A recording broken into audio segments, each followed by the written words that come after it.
The Book of Jasher, chapter 1. And God said, Let us make man in our image, after our likeness. And God created man in his own image. And God formed man from the ground, and he blew into his nostrils the breath of life, and man became a living soul, endowed with speech. And the Lord said, It is not good for man to be alone. I will make unto him a helpmeet.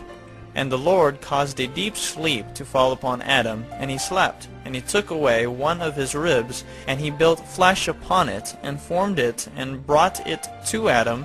And Adam awoke from his sleep, and behold, a woman was standing before him. And he said, This is a bone of my bones, and it shall be called woman, for this has been taken from man. And Adam called her name Eve, for she was the mother of all living. And God blessed them, and called their names Adam and Eve, in the day that he created them. And the Lord God said, Be fruitful, and multiply, and fill the earth. And the Lord God took Adam and his wife, and he placed them in the Garden of Eden, to dress it, and to keep it. And he commanded them, and said unto them, From every tree of the garden you may eat, but from the tree of the knowledge of good and evil you shall not eat. For in the day that you eat thereof you shall surely die. And when God had blessed and commanded them, he went from them, and Adam and his wife dwelt in the garden according to the command which the Lord had commanded them. And the serpent, which God had created with them in the earth, came to them to incite them to transgress the command of God which he had commanded them. And the serpent enticed and persuaded the woman to eat from the tree of knowledge. And the woman hearkened to the voice of the serpent, and she transgressed the word of God, and took from the tree of the knowledge of good and evil, and she ate. And she took from it, and gave also to her husband, and he ate. And Adam and his wife transgressed the command of God which he commanded them, and God knew it, and his anger was kindled against them, and he cursed them. And the Lord God drove them that day from the Garden of Eden to till the ground from which they were taken, and they went and dwelt at the east of the Garden of Eden. And Adam knew his wife Eve, and she bore 2 sons and 3 daughters. And she called the name of the firstborn Cain, saying, I have obtained a man from the Lord. And the name of the other she called Abel, for she said, In vanity we came into the earth, and in vanity we shall be taken from it. And the boys grew up, and their father gave them a possession in the land. And Cain was a tiller of the ground, and Abel a keeper of sheep. And it was at the expiration of a few years that they brought an approximating offering to the Lord. And Cain brought from the fruit of the ground, and Abel brought from the firstlings of his flock, from the fat thereof. And God turned and inclined to Abel and his offering, and a fire came down from the Lord from heaven and consumed it. And unto Cain and his offering the Lord did not turn, and he did not incline to it. For he had brought from the inferior fruit of the ground before the Lord. And Cain was jealous against his brother Abel on account of this, and he sought a pretext to slay him. And in some time after, Cain and Abel his brother went one day into the field to do their work, and they were both in the field, Cain tilling and plowing his ground, and Abel feeding his flock. And the flock passed that part which Cain had plowed in the ground, and it sorely grieved Cain on this account. And Cain approached his brother Abel in anger, and he said unto him, What is there between me and thee, that thou comest to dwell, and bring thy flock to feed in my land? And Abel answered his brother Cain, and said unto him, What is there between me and thee, that thou shalt eat the flesh of my flock, and clothe thyself with their wool? And now therefore put off the wool of my sheep with which thou hast clothed thyself, and recompense me for their fruit and flesh, which thou hast eaten. And when thou shalt have done this, I will then go from thy land as thou hast said. And Cain said to his brother Abel, Surely if I slay thee this day, who will require thy blood from me? And Abel answered Cain, saying, Surely God, who has made us in the earth, he will avenge my cause, and he will require my blood from thee, shouldest thou slay me. For the Lord is the judge and arbiter, and it is he who will requite man according to his evil, and the wicked man according to the wickedness that he may do upon the earth. And now, if thou shouldest slay me here, surely God knoweth thy secret views, and will judge thee for the evil which thou didst declare to do unto me this day. And when Cain heard the words which Abel his brother had spoken, behold, the anger of Cain was kindled against his brother Abel for declaring this thing. And Cain hastened and rose up, and took the iron part of his plowing instrument, with which he suddenly smote his brother, and he slew him. And Cain spilt the blood of his brother Abel upon the earth, and the blood of Abel streamed upon the earth before the flock. And after this Cain repented, having slain his brother, and he was sadly grieved, and he wept over him, and it vexed him exceedingly. And Cain rose up and dug a hole in the field wherein he put his brother's body, and he turned the dust over it. And the Lord knew what Cain had done to his brother. And the Lord appeared to Cain, and said unto him, Where is Abel thy brother that was with thee? And Cain dissembled, and said, I do not know. Am I my brother's keeper? And the Lord said unto him, What hast thou done? The voice of thy brother's blood crieth unto me from the ground where thou hast slain him. For thou hast slain thy brother, and hast dissembled before me, and didst imagine in thy heart that I saw thee not, nor knew all thy actions. But thou didst this thing, and didst slay thy brother for naught, and because he spoke rightly to thee. And now therefore cursed be thou from the ground, which opened its mouth to receive thy brother's blood from thy hand, and wherein thou didst bury him. And it shall be, when thou shalt till it, it shall no more give thee its strength as in the beginning. For thorns and thistles shall the ground produce, and thou shalt be moving and wandering in the earth until the day of thy death. And at that time Cain went out from the presence of the Lord, from the place where he was, and he went moving and wandering in the land toward the east of Eden, he and all belonging to him. And Cain knew his wife in those days, and she conceived and bare a son, and he called his name Enoch, saying, In that time the Lord began to give him rest and quiet in the earth. And at that time Cain also began to build a city. And he built the city, and he called the name of the city Enoch, according to the name of his son. For in those days the Lord had given him rest upon the earth, and he did not move about and wander as in the beginning. And Irad was born to Enoch. And Irad begat Mechuyael, and Mechuyael begat Methusael. The Book of Jasher, chapter 2. And it was in the 130th year of the life of Adam upon the earth that he again knew Eve his wife, and she conceived and bare a son in his likeness and in his image, and she called his name Seth, saying, Because God has appointed me another seed in the place of Abel, for Cain has slain him.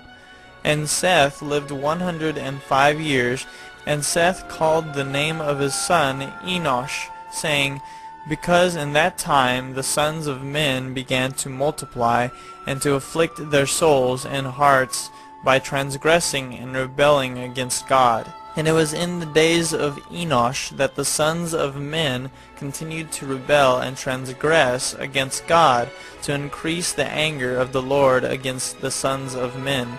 And the sons of men went and they served other gods, and they forgot the Lord who had created them in the earth. And in those days the sons of men made images of brass and iron, wood and stone, and they bowed down and served them.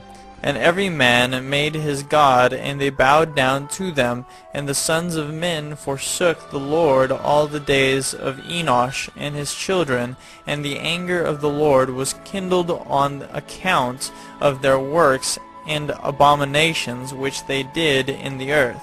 And the Lord caused the waters of the river Gihon to overwhelm them, and he destroyed and consumed them, and he destroyed the third part of the earth. And notwithstanding this, the sons of men did not turn from their evil ways, and their hands were yet extended to do evil in the sight of the Lord. And in those days there was neither sowing nor reaping in the earth, and there was no food for the sons of men, and the famine was very great in those days. And the seed which they sowed in those days in the ground became thorns, thistles, and briars.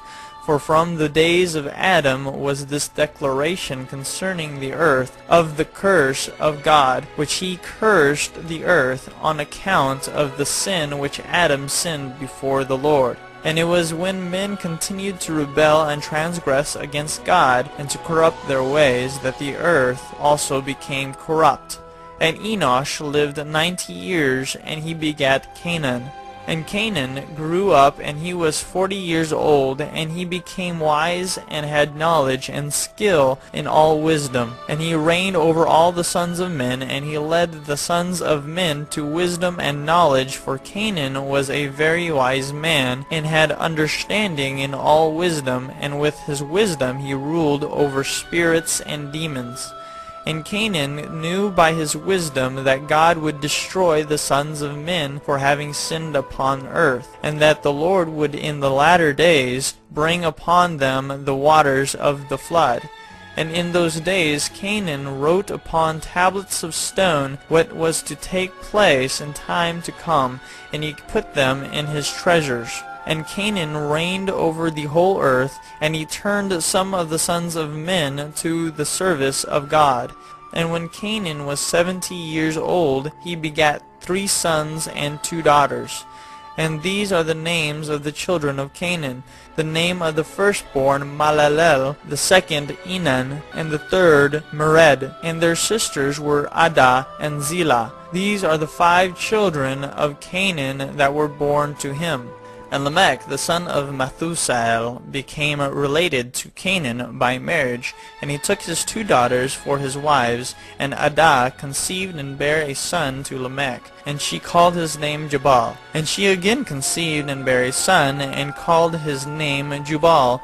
And Zillah, her sister, was barren in those days, and had no offspring.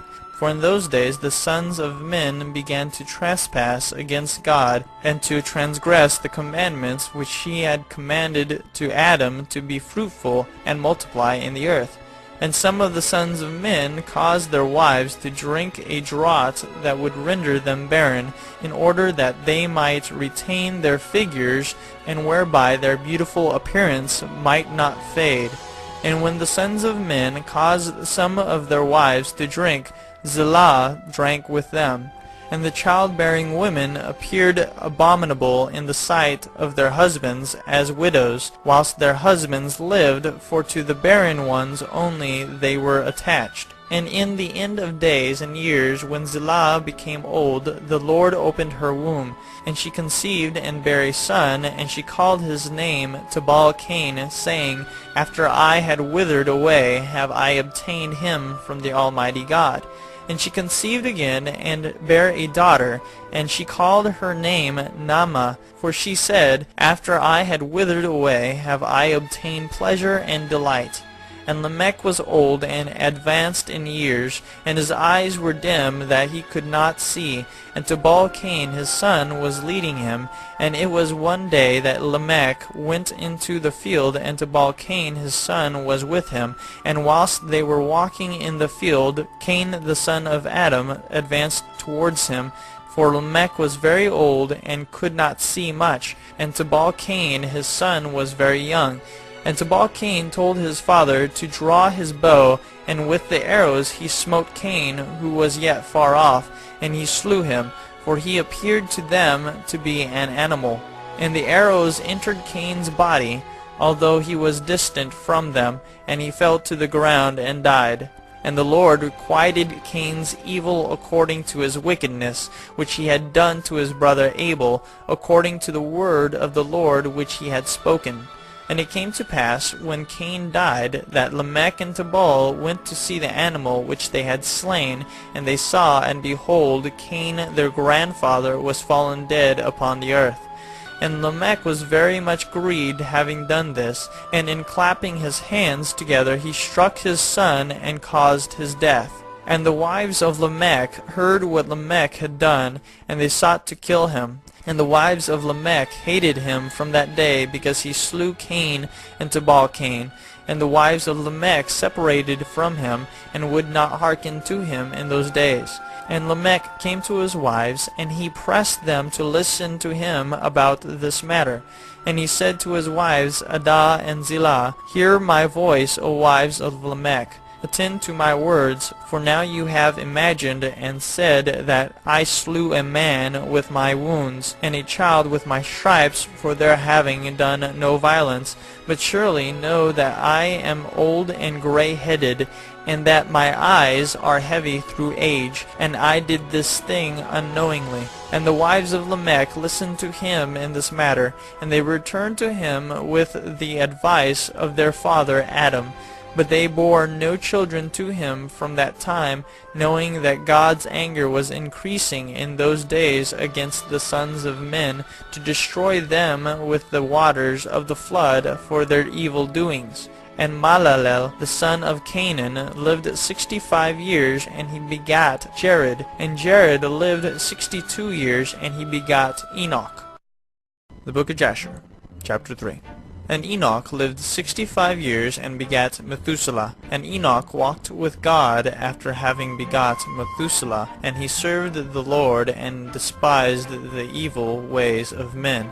And the soul of Enoch was wrapped up in the instruction of the Lord, in knowledge and in understanding, and he wisely retired from the sons of men, and secreted himself from them for many days. And it was at the expiration of many years, whilst he was serving the Lord, and praying before him in his house, that an angel of the Lord called to him from heaven, and he said, Here am I. And he said, Rise, go forth from thy house, and from the place where thou dost hide thyself, and appear to the sons of men, in order that thou mayest teach them the way in which they should go, and the work which they must accomplish to enter in the ways of God. And Enoch rose up according to the word of the Lord, and went forth from his house, from his place, and from his chamber, in which he was concealed, and he went to the sons of men, and taught them the ways of the Lord, and at that time assembled the sons of men, and acquainted them with the instruction of the Lord.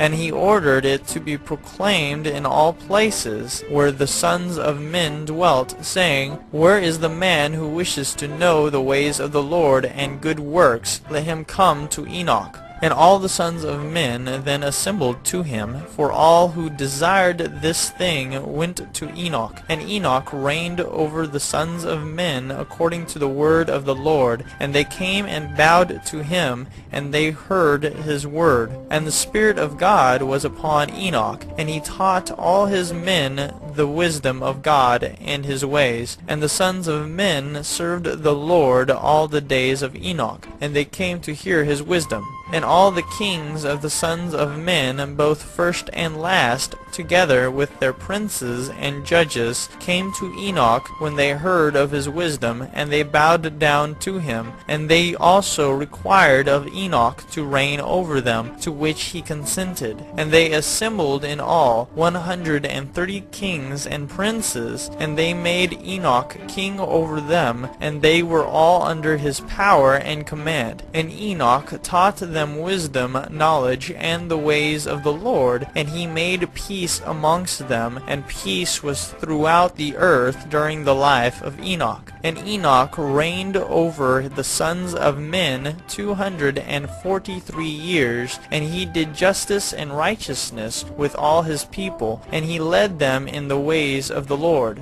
And these are the generations of Enoch, Methuselah, Elisha, and Elimelech, 3 sons, and their sisters were Milcah and Naamah. And Methuselah lived 87 years, and he begat Lamech. And it was in the 56th year of the life of Lamech when Adam died. 930 years old was he at his death. And his two sons with Enoch and Methuselah his son buried him with great pomp, as at the burial of kings, in the cave which God had told him. And in that place all the sons of men made a great mourning and weeping on account of Adam. It has therefore become a custom among the sons of men to this day. And Adam died because he ate of the tree of knowledge, he and his children after him, as the Lord God had spoken. And it was in the year of Adam's death, which was the 243rd year of the reign of Enoch. In that time Enoch resolved to separate himself from the sons of men, and to secrete himself as at first, in order to serve the Lord. And Enoch did so, but did not entirely secrete himself from them, but kept away from the sons of men 3 days, and then went to them for 1 day. And during the 3 days that he was in his chamber, he prayed to and praised the Lord his God. And the Lord on which he went and appeared to the subjects, he taught them the ways of the Lord, and all they asked him about the Lord he told them. And he did in this manner for many years, and he afterward concealed himself for 6 days, and appeared to his people 1 day in 7, and after that once in a month, and then once in a year, until all the kings, princes, and sons of men sought for him, and desired again to see the face of Enoch, and to hear his word, but they could not, as all the sons of men were greatly afraid of Enoch, and they feared to approach him on account of the godlike awe that was seated upon his countenance. Therefore no man could look at him, fearing he might be punished and die. And all the kings and princes resolved to assemble the sons of men, and to come to Enoch, thinking that they might all speak to him at the time when he should come forth amongst them, and they did so. And the day came when Enoch went forth, and they all assembled and came to him. And Enoch spoke to them the words of the Lord, and he taught them wisdom and knowledge. And they bowed down before him, and they said, May the king live, may the king live. And in some time after, when the kings and princes and the sons of men were speaking to Enoch, and Enoch was teaching them the ways of God, behold, an angel of the Lord then called unto Enoch from heaven, and wished to bring him up to heaven, to make him reign there over the sons of God, as he had reigned over the sons of men upon earth. When at that time Enoch heard this, he went and assembled all the inhabitants of the earth, and taught them wisdom and knowledge, and gave them divine instructions. And he said to them, I have been required to ascend into heaven. I therefore do not know the day of my going. And now therefore I will teach you wisdom and knowledge, and will give you instruction before I leave you, how to act upon earth, whereby you may live. And he did so. And he taught them wisdom and knowledge, and gave them instruction. And he reproved them, and he placed before them statutes and judgments to do upon earth. And he made peace amongst them, and he taught them everlasting life, and dwelt with them some time, teaching them all these things. And at that time the sons of men were with Enoch, and Enoch was speaking to them. And they lifted up their eyes, and the likeness of a great horse descended from heaven, and the horse paced in the air. And they told Enoch what they had seen. And Enoch said to them, On my account does this horse transcend upon earth. The time is come when I must go from you, and I shall no more be seen by you. And the horse descended at that time, and stood before Enoch. And all the sons of men that were with Enoch saw him. And Enoch then again ordered a voice to be proclaimed, saying, Where is the man who delighteth to know the ways of the Lord his God? Let him come this day to Enoch before he is taken from us. And all the sons of men assembled and came to Enoch that day, and all the kings of the earth with their princes and counselors remained with him that day. And Enoch then taught the sons of men wisdom and knowledge, and gave them divine instruction. And he bade them serve the Lord and walk in his ways all the days of their lives. And he continued to make peace amongst them. And it was after this that he rose up and rode upon the horse, and he went forth, and all the sons of men went after him, about 800,000 men, and they went with him 1 day's journey. And the second day he said to them, Return home to your tents. Why will you go? Perhaps you may die. And some of them went from him, and those that remained went with him 6 days' journey. And Enoch said to them every day, Return to your tents, lest you may die. But they were not willing to return, and they went with him. And on the 6th day some of the men remained and clung to him, and they said to him, We will go with thee to the place where thou goest. As the Lord liveth, death only shall separate us. And they urged so much to go with him that he ceased speaking to them, and they went after him and would not return. And when the kings returned, they caused a census to be taken, in order to know the number of remaining men that went with Enoch. And it was upon the 7th day that Enoch ascended into heaven in a whirlwind, with horses and chariots of fire. And on the 8th day all the kings that had been with Enoch sent to bring back the number of men that were with Enoch in that place from which he ascended into heaven. And all those kings went to the place, and they found the earth there filled with snow, and upon the snow were large stones of snow. And one said to the other, Come, let us break through the snow and see. Perhaps the men that remained with Enoch are dead, and are now under the stones of snow. And they searched, but could not find him, for he had ascended into heaven. The Book of Jasher, chapter 4. And all the days that Enoch lived upon earth were 365 years. And when Enoch had ascended into heaven, all the kings of the earth rose and took Methuselah his son, and anointed him, and they caused him to reign over them in the place of his father. And Methuselah acted uprightly in the sight of God, as his father Enoch had taught him. And he likewise during the whole of his life taught the sons of men wisdom, knowledge, and the fear of God. And he did not turn from the good way either to the right or to the left. But in the latter days of Methuselah, the sons of men turned from the Lord, they corrupted the earth, they robbed and plundered each other, and they rebelled against God, and they transgressed, and they corrupted their ways, and would not hearken to the voice of Methuselah, but rebelled against him. And the Lord was exceedingly wroth against them. And the Lord continued to destroy the seed in those days, so that there was neither sowing nor reaping in the earth. For when they sowed the ground, in order that they might obtain food for their support, behold, thorns and thistles were produced, which they did not sow. And still the sons of men did not turn from their evil ways, and their hands were still extended to do evil in the sight of God. And they provoked the Lord with their evil ways, and the Lord was very wroth, and repented that he had made man. And he thought to destroy and annihilate them, and he did so.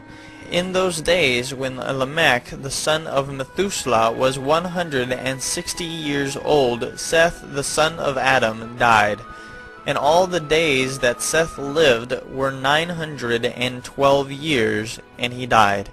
And Lamech was 180 years old when he took Ashmua, the daughter of Elisha, the son of Enoch, his uncle, and she conceived.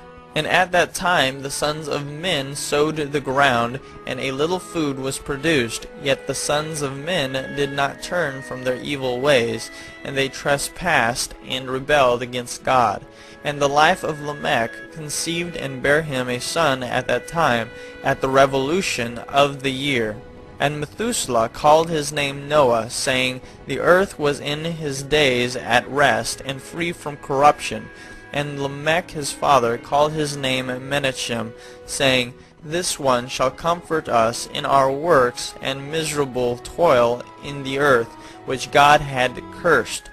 And the child grew up and was weaned, and he went in the ways of his father Methuselah, perfect and upright with God.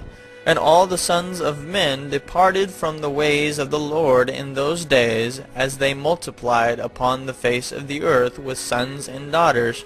And they taught one another their evil practices, and they continued sinning against the Lord. And every man made unto himself a god, and they robbed and plundered every man his neighbor, as well as his relative, and they corrupted the earth, and the earth was filled with violence. And their judges and rulers went to the daughters of men, and took their wives by force from their husbands according to their choice. And the sons of men in those days took from the cattle of the earth, the beasts of the field, and the fowls of the air, and taught the mixture of animals of one species with the other, in order therewith to provoke the Lord. And God saw the whole earth, and it was corrupt, for all flesh had corrupted its ways upon earth, all men and all animals. And the Lord said, I will blot out man that I created from the face of the earth, yea, from man to the birds of the air, together with cattle and beasts that are in the field, for I repent that I made them. And all men who walked in the ways of the Lord died in those days, before the Lord brought the evil upon man which he had declared. For this was from the Lord, that they should not see the evil which the Lord spoke of concerning the sons of men. And Noah found grace in the sight of the Lord, and the Lord chose him and his children to raise up seed from them upon the face of the whole earth. The Book of Jasher, chapter 5. And it was in the 84th year of the life of Noah that Enoch the son of Seth died. He was 905 years old at his death. And in the 179th year of the life of Noah, Canaan the son of Enosh died.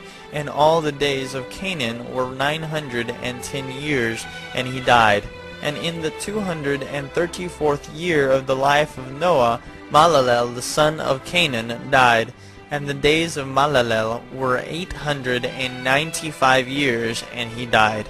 And the days of Malalel were 895 years, and he died.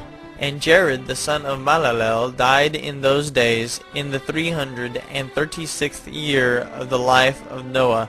And all the days of Jared were 962 years, and he died. And all who followed the Lord died in those days, before they saw the evil which God declared to do upon the earth. And after the lapse of many years, in the 480th year of the life of Noah, when all those men who followed the Lord died away from amongst the sons of men, and only Methuselah was then left, God said unto Noah and Methuselah, saying, Speak ye and proclaim to the sons of men, saying, Thus saith the Lord, Return from your evil ways, and forsake your works, and the Lord will repent of the evil that he declared to do to you, so that it shall not come to pass.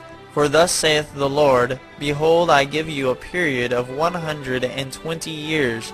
If you will turn to me and forsake your evil ways, then will I also turn away from the evil which I told you, and it shall not exist, saith the Lord. And Noah and Methuselah spoke all the words of the Lord to the sons of men day after day, constantly speaking to them. But the sons of men would not hearken to them, nor incline their ears to their words, and they were stiff-necked. And the Lord granted them a period of 120 years, saying, If they will return, then will God repent of the evil, so as not to destroy the earth. Noah the son of Lamech refrained from taking a wife in those days to beget children, for he said, Surely now God will destroy the earth, wherefore then shall I beget children? And Noah was a just man, he was perfect in his generation, and the Lord chose him to raise up seed from his seed upon the face of the earth. And the Lord said unto Noah, Take unto thee a wife, and beget children, for I have seen thee righteous before me in this generation. And thou shalt raise up seed, and thy children with thee, in the midst of the earth. And Noah went and took a wife, and he chose Naamah the daughter of Enoch, and she was 580 years old. And Noah was 498 years old when he took Naamah for a wife. And Naamah conceived and bare a son, and called his name Japheth, saying, God has enlarged me in the earth. And she conceived again, and bare a son, and he called his name Shem, saying, God has made me a remnant, to raise up seed in the midst of the earth. And Noah was 502 years old when Naamah bare Shem. And the boys grew up, and went in the ways of the Lord, in all that Methuselah and Noah their father taught them. And Lamech the father of Noah died in those days. Yet verily he did not go with all his heart in the ways of his father, and he died in the 195th year of the life of Noah. And all the days of Lamech were 770 years, and he died. And all the sons of men who knew the Lord died in that year before the Lord brought evil upon them. For the Lord willed them to die, so as not to behold the evil that God would bring upon their brothers and relatives, as he had so declared to do. In that time the Lord said to Noah and Methuselah, Stand forth and proclaim to the sons of men all the words that I spoke to you in those days. Peradventure they may turn from their evil ways, and I will then repent of the evil, and will not bring it. And Noah and Methuselah stood forth, and said in the ears of the sons of men all that God had spoken concerning them. But the sons of men would not hearken, neither would they incline their ears to all their declarations. And it was after this that the Lord said to Noah, The end of all flesh is come before me, on account of their evil deeds, and behold, I will destroy the earth. And do thou take unto thee gopher wood, and go to a certain place, and make a large ark, and place it in that spot. And thus shalt thou make it, 300 cubits its length, 50 cubits broad, and 30 cubits high. And thou shalt make unto thee a door open at its side, and to a cubit thou shalt finish above, and cover it within and without with pitch. And behold, I will bring the flood of waters upon the earth, and all flesh be destroyed from under the heavens. All that is upon earth shall perish. And thou and thy household shall go and gather 2 couple of all living things, male and female, and shall bring them to the ark, to raise up seed from them upon earth. And gather unto thee all food that is eaten by all the animals, that there may be food for thee and for them. And thou shalt choose for thy sons 3 maidens from the daughters of men, and they shall be wives to thy sons. And Noah rose up, and he made the ark in the place where God had commanded him, and Noah did as God had ordained him. In his 595th year Noah commenced to make the ark, and he made the ark in 5 years, as the Lord had commanded. Then Noah took the 3 daughters of Eliakim, son of Methuselah, for wives for his sons, as the Lord had commanded Noah. And it was at that time Methuselah the son of Enoch died. 960 years old was he at his death. The Book of Jasher, chapter 6. At that time, after the death of Methuselah, the Lord said to Noah, Go thou with thy household into the ark. Behold, I will gather to thee all the animals of the earth, the beasts of the field, and the fowls of the air, and they shall all come and surround the ark. And thou shalt go and seat thyself by the doors of the ark, and all the beasts, the animals, and the fowls shall assemble and place themselves before thee. And such of them as shall come and crouch before thee shalt thou take and deliver into the hands of thy sons, who shall bring them to the ark, and all that will stand before thee thou shalt leave. And the Lord brought this about on the next day, and animals, beasts, and fowls came in great multitudes, and surrounded the ark. And Noah went and seated himself by the door of the ark, and of all flesh that crouched before him he brought into the ark, and all that stood before him he left upon earth. And a lioness came with her 2 whelps, male and female, and the 3 crouched before Noah. And the 2 whelps rose up against the lioness, and smote her, and made her flee from her place. And she went away, and they returned to their places, and crouched upon the earth before Noah. And the lioness ran away, and stood in the place of the lions. And Noah saw this, and wondered greatly, and he rose and took the 2 whelps, and brought them into the ark. And Noah brought into the ark from all living creatures that were upon earth, so that there was none left but which Noah brought into the ark. 2 and 2 came to Noah into the ark, but from the clean animals and clean fowls he brought 7 couples, as God had commanded him. And all the animals and beasts and fowls were still there, and they surrounded the ark at every place, and the rain had not descended till 7 days after. And on that day the Lord caused the whole earth to shake, and the sun darkened, and the foundations of the world raged, and the whole earth was moved violently, and the lightning flashed, and the thunder roared, and all the fountains in the earth were broken up, such as was not known to the inhabitants before. And God did this mighty act in order to terrify the sons of men, that there might be no more evil upon earth. And still the sons of men would not return from their evil ways, and they increased the anger of the Lord at that time, and did not even direct their hearts to all this. And at the end of 7 days, in the 600th year of the life of Noah, the waters of the flood were upon the earth. And all the fountains of the deep were broken up, and the windows of heaven were opened, and the rain was upon the earth 40 days and 40 nights. And Noah and his household and all the living creatures that were with him came into the ark on account of the waters of the flood, and the Lord shut him in. And all the sons of men that were left upon the earth became exhausted through evil on account of the rain, for the waters were coming more violently upon the earth, and the animals and beasts were still surrounding the ark.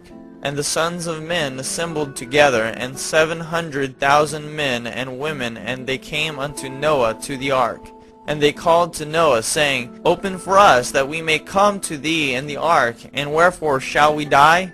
And Noah with a loud voice answered them from the ark, saying, Have you not all rebelled against the Lord, and said that he does not exist? And therefore the Lord brought upon you this evil, to destroy and cut you off from the face of the earth. Is not this thing that I spoke to you of 120 years back, and you would not hearken to the voice of the Lord? And now do you desire to live upon earth? And they said to Noah, We are ready to return to the Lord. Only open for us, that we may live and not die. And Noah answered them, saying, Behold, now that you see the trouble of your souls, you wish to return to the Lord. Why did you not return during these 120 years, which the Lord granted you as the determined period? But now you come and tell me this on account of the troubles of your souls. Now also the Lord will not listen to you, neither will he give ear to you on this day, so that you will not now succeed in your wishes.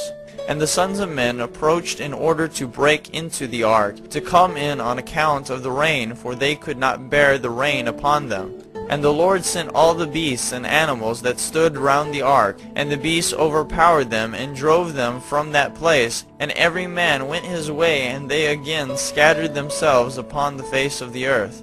And the rain was still descending upon the earth, and it descended 40 days and 40 nights.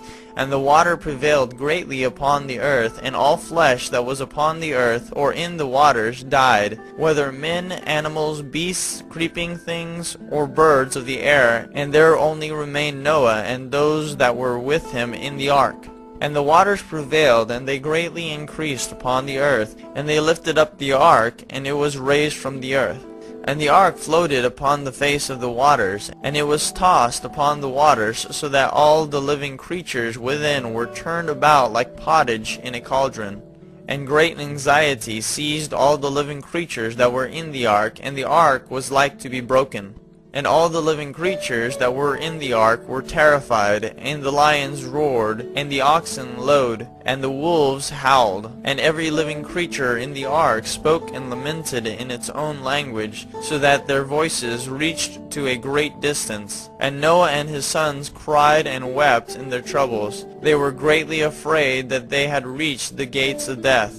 And Noah prayed unto the Lord, and cried unto him on account of this. And he said, O Lord, help us, for we have no strength to bear this evil that has encompassed us. For the waves of the waters have surrounded us. Mischievous torrents have terrified us. The snares of death have come before us. Answer us, O Lord, answer us. Lift up thy countenance toward us, and be gracious to us. Redeem us and deliver us. And the Lord hearkened to the voice of Noah, and the Lord remembered him. And a wind passed over the earth, and the waters were still, and the ark rested. And the fountains of the deep and the windows of heaven were stopped, and the rain from heaven was restrained. And the waters decreased in those days, and the ark rested upon the mountains of Ararat. And Noah then opened the windows of the ark, and Noah still called out to the Lord at that time, and he said, O Lord, who didst form the earth and the heavens and all that are therein, bring forth our souls from this confinement, and from the prison wherein thou hast placed us, for I am much wearied with sighing. And the Lord hearkened to the voice of Noah, and said to him, When thou shalt have completed a full year, thou shalt then go forth. And at the revolution of the year, when a full year was completed to Noah's dwelling in the ark, the waters were dried from off the earth, and Noah put off the covering of the ark. At that time, on the 27th day of the 2nd month, the earth was dry. But Noah and his sons and those that were with him did not go out from the ark until the Lord told them. And the day came that the Lord told them to go out, and they all went out from the ark. And they went and returned every one to his way and to his place. And Noah and his sons dwelt in the land that God had told them. And they served the Lord all their days. And the Lord blessed Noah and his sons on their going out from the ark. And he said to them, Be fruitful and fill all the earth. Become strong and increase abundantly in the earth, and multiply therein. The Book of Jasher, chapter 7. And these are the names of the sons of Noah, Japheth, Ham, and Shem, and children were born to them after the flood, for they had taken wives before the flood. These are the sons of Japheth, Gomer, Magog, Madai, Javan, Tabal, Meshech, and Tiras, 7 sons. And the sons of Gomer were Ashkenaz, Riphath, and Togarmah. And the sons of Magog were Elishanath and Labol. And the children of Madai were Acon, Zelo, Jazonai, and Lot. And the sons of Javan were Elisha, Tarshish, Shittim, and Adonim. And the sons of Tabal were Arifi, Kesed, and Taari. And the sons of Meshech were Didon, Zaram, and Shebashni. And the sons of Tiras were Benib, Gera, Lupirion, and Galak. These are the sons of Japheth, according to their families. And their numbers in those days were about 460 men. And these are the sons of Ham, Cush, Mitzrayim, Phut, and Canaan, 4 sons. And the sons of Cush were Seba, Havilah, Sadta, Rama, and Satika. And the sons of Rama were Sheba and Dedan. And the sons of Mizraim were Lud, Anam, and Patros, Shaslath, and Shaftor. And the sons of Phut were Gibol, Adan, Binah, and Adan. And the sons of Canaan were Zidon, Heth, Amorai, Gergashai, Evai, Arki, Sinai, Erodai, Zimodai, and Shamotai. These are the sons of Ham, according to their families, and their numbers in those days were about 730 men. And these are the sons of Shem, Alam, Ashur, Arpachshad, Lud, and Aram, 5 sons. And the sons of Elam were Shushon, Makul, and Harman. And the sons of Ashar were Miras and Mukil. And the sons of Arpachshad were Shelach, Anar, and Ashkol. And the sons of Lud were Pretor and Bizayon. And the sons of Aram were Uz, Chul, Gather, and Mash. These are the sons of Shem, according to their families, and their numbers in those days were about 300 men. These are the generations of Shem. Shem begat Arpachshad, and Arpachshad begat Shelach, and Shelach begat Eber. And to Eber were born 2 children. The name of one was Peleg. For in those days the sons of men were divided, and in the latter days the earth was divided. And the name of the second was Yoktan, meaning that in his day the lives of the sons of men were diminished and lessened. These are the sons of Yoktan: Almodad, Shelaf, Shezar-Moveth, Yerak, Hadurum, Azel, Dikla, Obal, Abimael, Sheba, Ophir, Ivila, and Jebab. All these are the sons of Yoktan. And Peleg his brother begot Yen, and Yen begot Serag, and Serag begot Nahor, and Nahor begot Terah, and Terah was 38 years old. And Cush the son of Ham, the son of Noah, took a wife in those days in his old age, and she bare a son, and they called his name Nimrod, saying, At that time the sons of men again began to rebel and transgress against God. And the child grew up, and his father loved him exceedingly, for he was the son of his old age. And the garments of skin which God made for Adam and Eve when they went out of the garden were given to Cush. For after the death of Adam and his wife, the garments were given to Enoch, the son of Jared. And when Enoch was taken up to God, he gave them to Methuselah his son. And at the death of Methuselah, Noah took them and brought them to the ark, and they were with him until he went out of the ark. And in their going out, Ham stole those garments from Noah his father, and he took them and hid them from his brothers. And when Ham begat his firstborn Cush, he gave him the garments in secret, and they were with Cush many days. And Cush also concealed them from his sons and brothers. And when Cush had begotten Nimrod, he gave him those garments through his love for him. And Nimrod grew up, and when he was 20 years old he put on those garments. And Nimrod became strong when he put on the garments. And God gave him might and strength, and he was a mighty hunter in the earth. Yea, he was a mighty hunter in the field. And he hunted the animals, and he built altars, and he offered upon them the animals before the Lord. And Nimrod strengthened himself, and he rose up from amongst his brethren, and he fought the battles of his brethren against all their enemies round about. And the Lord delivered all the enemies to his brethren in his hands. And God prospered him from time to time in his battles, and he reigned upon earth. Therefore it became current in those days, when a man ushered forth those that he had trained up for battle, he would say to them, like God did to Nimrod, who was a mighty hunter in the earth, and who succeeded in the battles that prevailed against his brethren, that he delivered them from the hands of their enemies, so may God strengthen us and deliver us this day. And when Nimrod was 40 years old, at that time there was a war between his brethren and the children of Japheth, so that they were in the power of their enemies. And Nimrod went forth at that time, and he assembled all the sons of Cush and their families, about 460 men. And he hired also from some of his friends and acquaintances about 80 men, and he gave them their hire. And he went with them to battle. And when he was on the road, Nimrod strengthened the hearts of the people that went with him.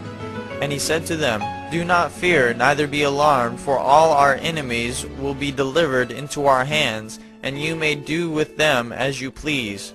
And all the men that went were about 500, and they fought against their enemies, and they destroyed them, and subdued them. And Nimrod placed standing officers over them in their respective places.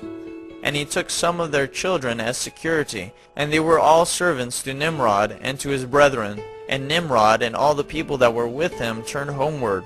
And when Nimrod had joyfully returned from battle, after having conquered his enemies, all his brethren, together with those who knew him before, assembled to make him king over them, and they placed the regal crown upon his head.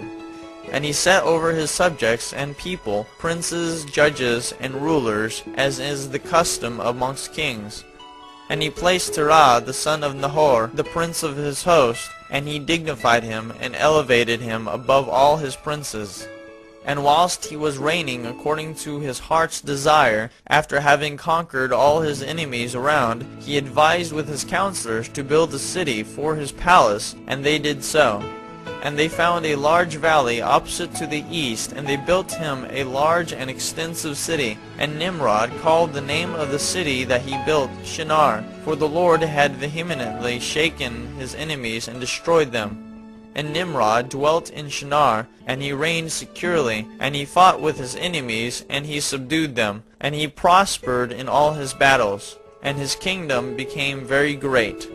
And all nations and tongues heard of his fame, and they gathered themselves to him, and they bowed down to the earth, and they brought him offerings, and he became their lord and king. And they all dwelt with him in the city at Shinar. And Nimrod reigned in the earth over all the sons of Noah, and they were all under his power and counsel.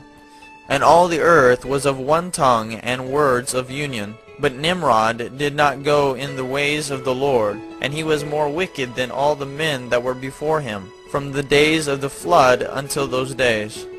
And he made gods of wood and stone, and he bowed down to them. And he rebelled against the Lord, and taught all his subjects and the people of the earth his wicked ways. And Mardon his son was more wicked than his father.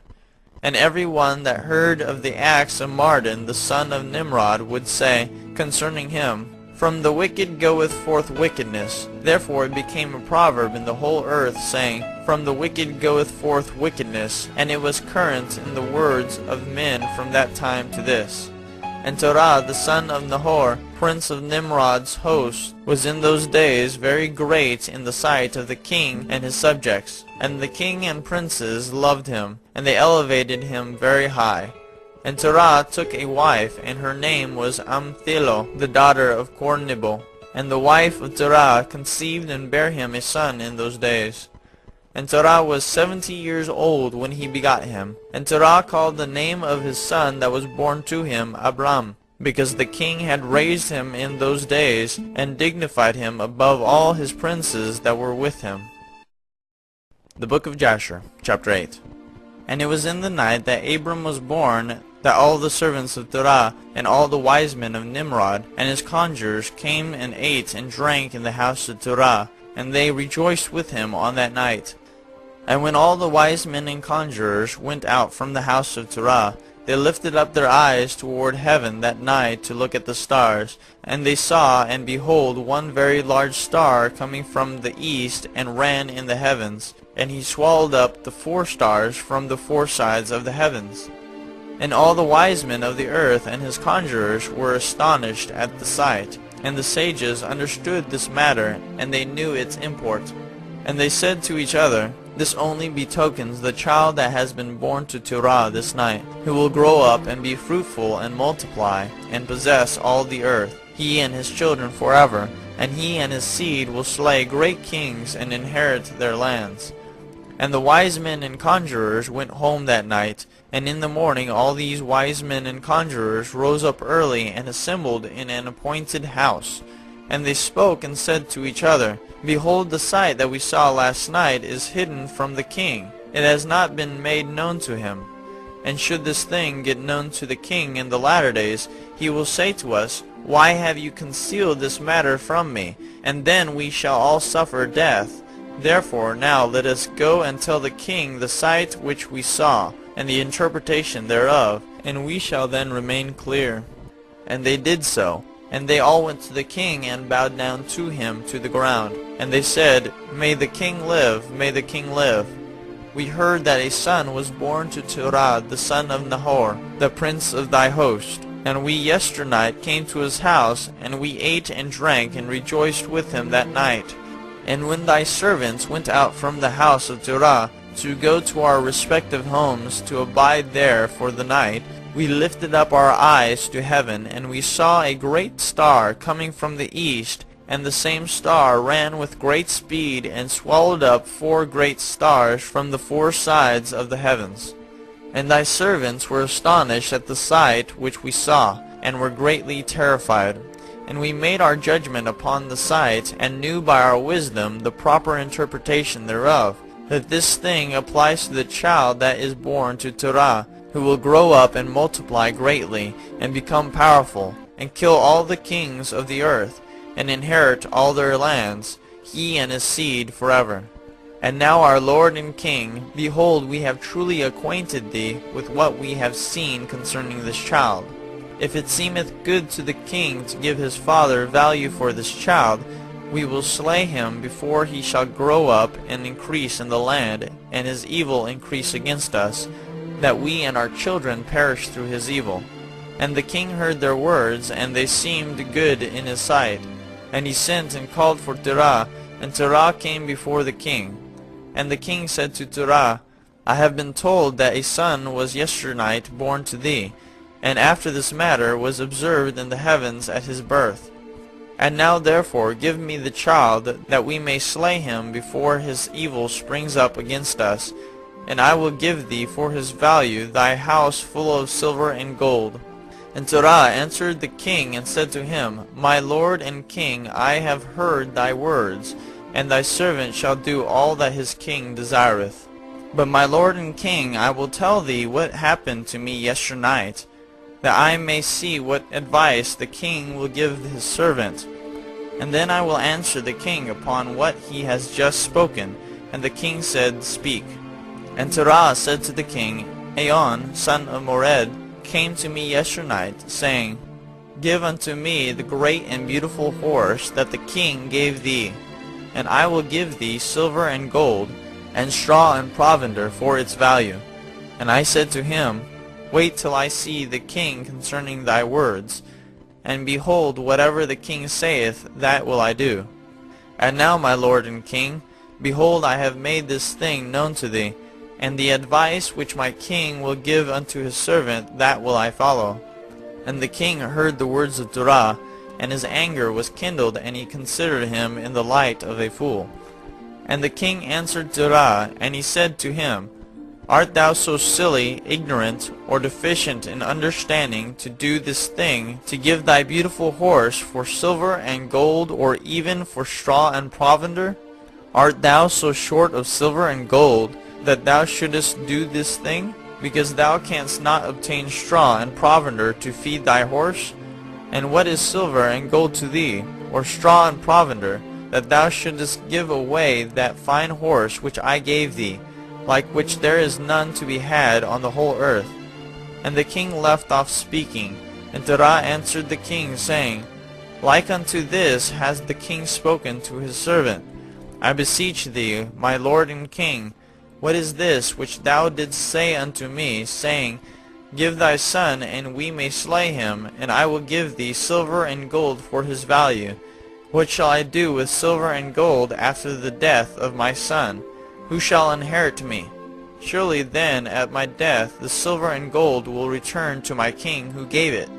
And when the king heard the words of Terah, and the parable which he brought concerning the king, it grieved him greatly, and he was vexed at this thing, and his anger burned within him. And Terah saw the anger of the king was kindled against him. And he answered the king, saying, All that I have is in the king's power. Whatever the king desireth to do to his servant, that let him do. Yea, even my son, he is in the king's power, without value in exchange, he and his 2 brothers that are older than he. And the king said to Terah, No, but I will purchase thy younger son for a price.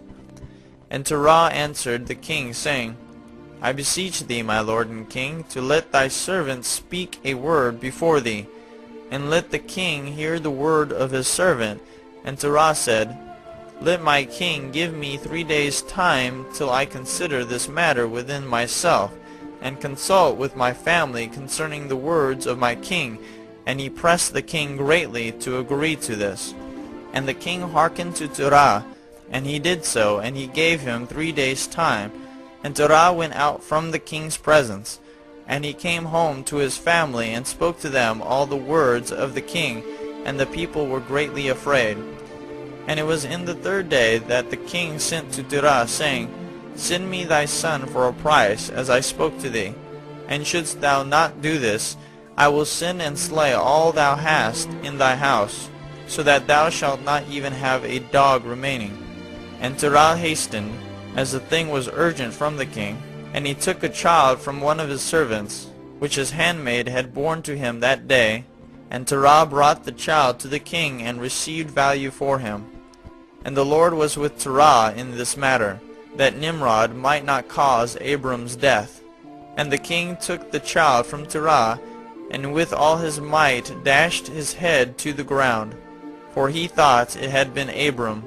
And this was concealed from him from that day, and it was forgotten by the king, as it was the will of providence not to suffer Abram's death. And Terah took Abram his son secretly, together with his mother and nurse, And he concealed them in a cave, and he brought them their provisions monthly. And the Lord was with Abram in the cave, and he grew up. And Abram was in the cave 10 years. And the king and his princes, soothsayers and sages, thought that the king had killed Abram. The Book of Jasher, chapter 9. And Haran the son of Terah, Abram's oldest brother, took a wife in those days.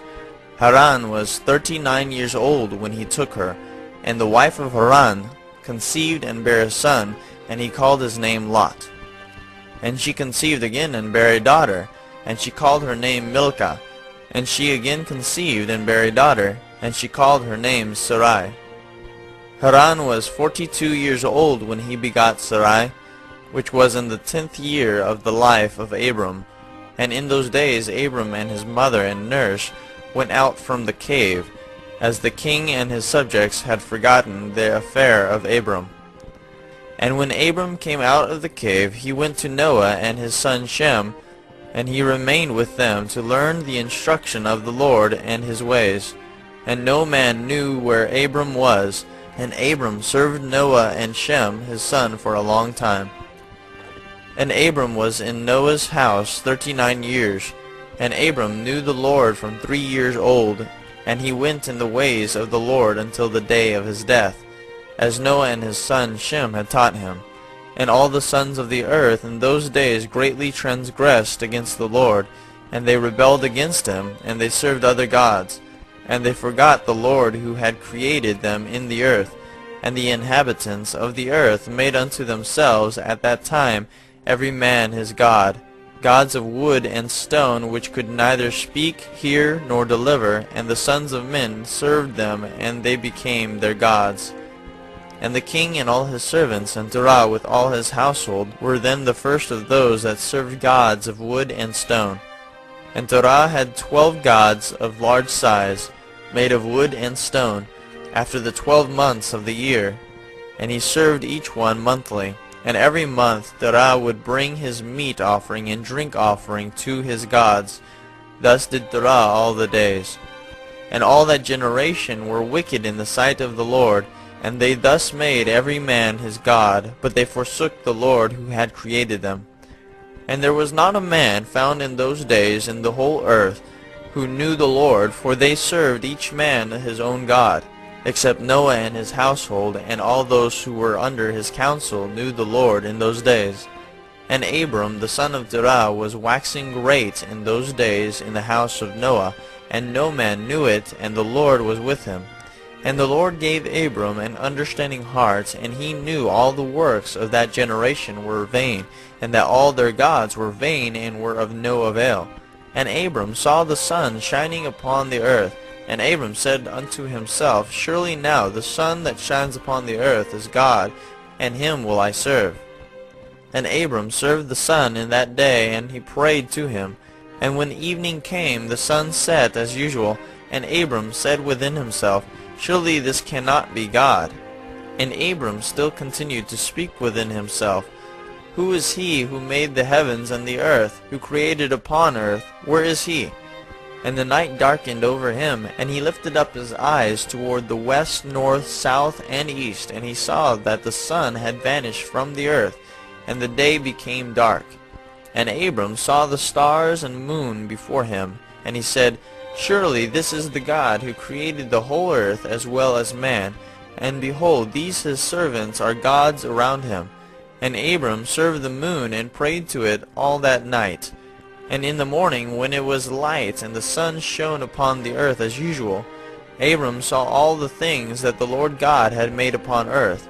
And Abram said unto himself, Surely these are not gods that made the earth and all mankind, but these are the servants of God. And Abram remained in the house of Noah, and there knew the Lord and his ways, and he served the Lord all the days of his life. And all that generation forgot the Lord, and served other gods of wood and stone, and rebelled all their days. And King Nimrod reigned surely, and all the earth was under his control, and all the earth was of one tongue and words of union. And all the princes of Nimrod and his great men took counsel together, Phut, Mitzrayim, Cush, and Canaan, with their families, and they said to each other, Come, let us build ourselves a city, and in it a strong tower, and its top reaching heaven, and we will make ourselves famed, so that we may reign upon the whole world, in order that the evil of our enemies may cease from us, that we may reign mightily over them, and that we may not become scattered over the earth on account of their wars. And they all went before the king, and they told the king these words. And the king agreed with them in this affair, and he did so. And all the families assembled, consisting of about 600,000 men, and they went to seek an extensive piece of ground to build the city and the tower. And they sought in the whole earth, and they found none like one valley at the east of the land of Shinar, about 2 days' walk. And they journeyed there, and they dwelt there. And they began to make bricks and burn fires to build the city and the tower that they had imagined to complete. And the building of the tower was unto them a transgression and a sin, and they began to build it. And whilst they were building against the Lord God of heaven, they imagined in their hearts to war against him and to ascend into heaven. And all these people and all the families divided themselves in 3 parts. The first said, We will ascend into heaven and fight against him. The second said, We will ascend to heaven and place our own gods there and serve them. And the third part said, We will ascend to heaven and smite him with bows and spears. And God knew all their works and all their evil thoughts. And he saw the city and the tower which they were building. And when they were building, they built themselves a great city and a very high and strong tower. And on account of its height the mortar and bricks did not reach the builders in their ascent to it, until those who went up had completed a full year, and after that they reached to the builders and gave them the mortar and the bricks. Thus was it done daily. And behold, these ascended, and others descended the whole day. And if a brick should fall from their hands and get broken, they would all weep over it, and if a man fell and died, none of them would look at him. And the Lord knew their thoughts, and it came to pass, when they were building, they cast the arrows toward the heavens. And all the arrows fell upon them, filled with blood. And when they saw them, they said to each other, Surely we have slain all those that are in heaven. For this was from the Lord, in order to cause them to err, and in order to destroy them from off the face of the ground. And they built the tower and the city, and they did this thing daily until many days and years were elapsed. And God said to the 70 angels who stood foremost before him, to those who were near to him, saying, Come, let us descend and confuse their tongues, that one man shall not understand the language of his neighbor. And they did so unto them. And from that day following they forgot each man his neighbor's tongue, and they could not understand to speak in one tongue. And when the builder took from the hands of his neighbor lime or stone which he did not order, the builder would cast it away and throw it upon his neighbor, that he would die. And they did so many days, and they killed many of them in this manner. And the Lord smote the 3 divisions that were there, and he punished them according to their works and designs. Those who said, We will ascend to heaven and serve our gods, became like apes and elephants. And those who said, We will smite the heaven with arrows, the Lord killed them, one man through the hand of his neighbor. And the 3rd division of those who said, We will ascend to heaven and fight against him, the Lord scattered them throughout the earth. And those who were left amongst them, when they knew and understood the evil which was coming upon them, they forsook the building, and they also became scattered upon the face of the whole earth. And they ceased building the city and the tower. Therefore he called the place Babel, for the Lord confounded the language of the whole earth. Behold, it was at the east of the land of Shinar. And as to the tower which the sons of men built, the earth opened its mouth and swallowed up 1/3 part thereof. And a fire also descended from heaven and burned another third. And the other third is left to this day, and it is of that part which was aloft, and its circumference is 3 days' walk. And many of the sons of men died in that tower, a people without number. The Book of Jasher, chapter 10. And Peleg the son of Eber died in those days, in the 48th year of the life of Abram son of Terah, and all the days of Peleg were 239 years.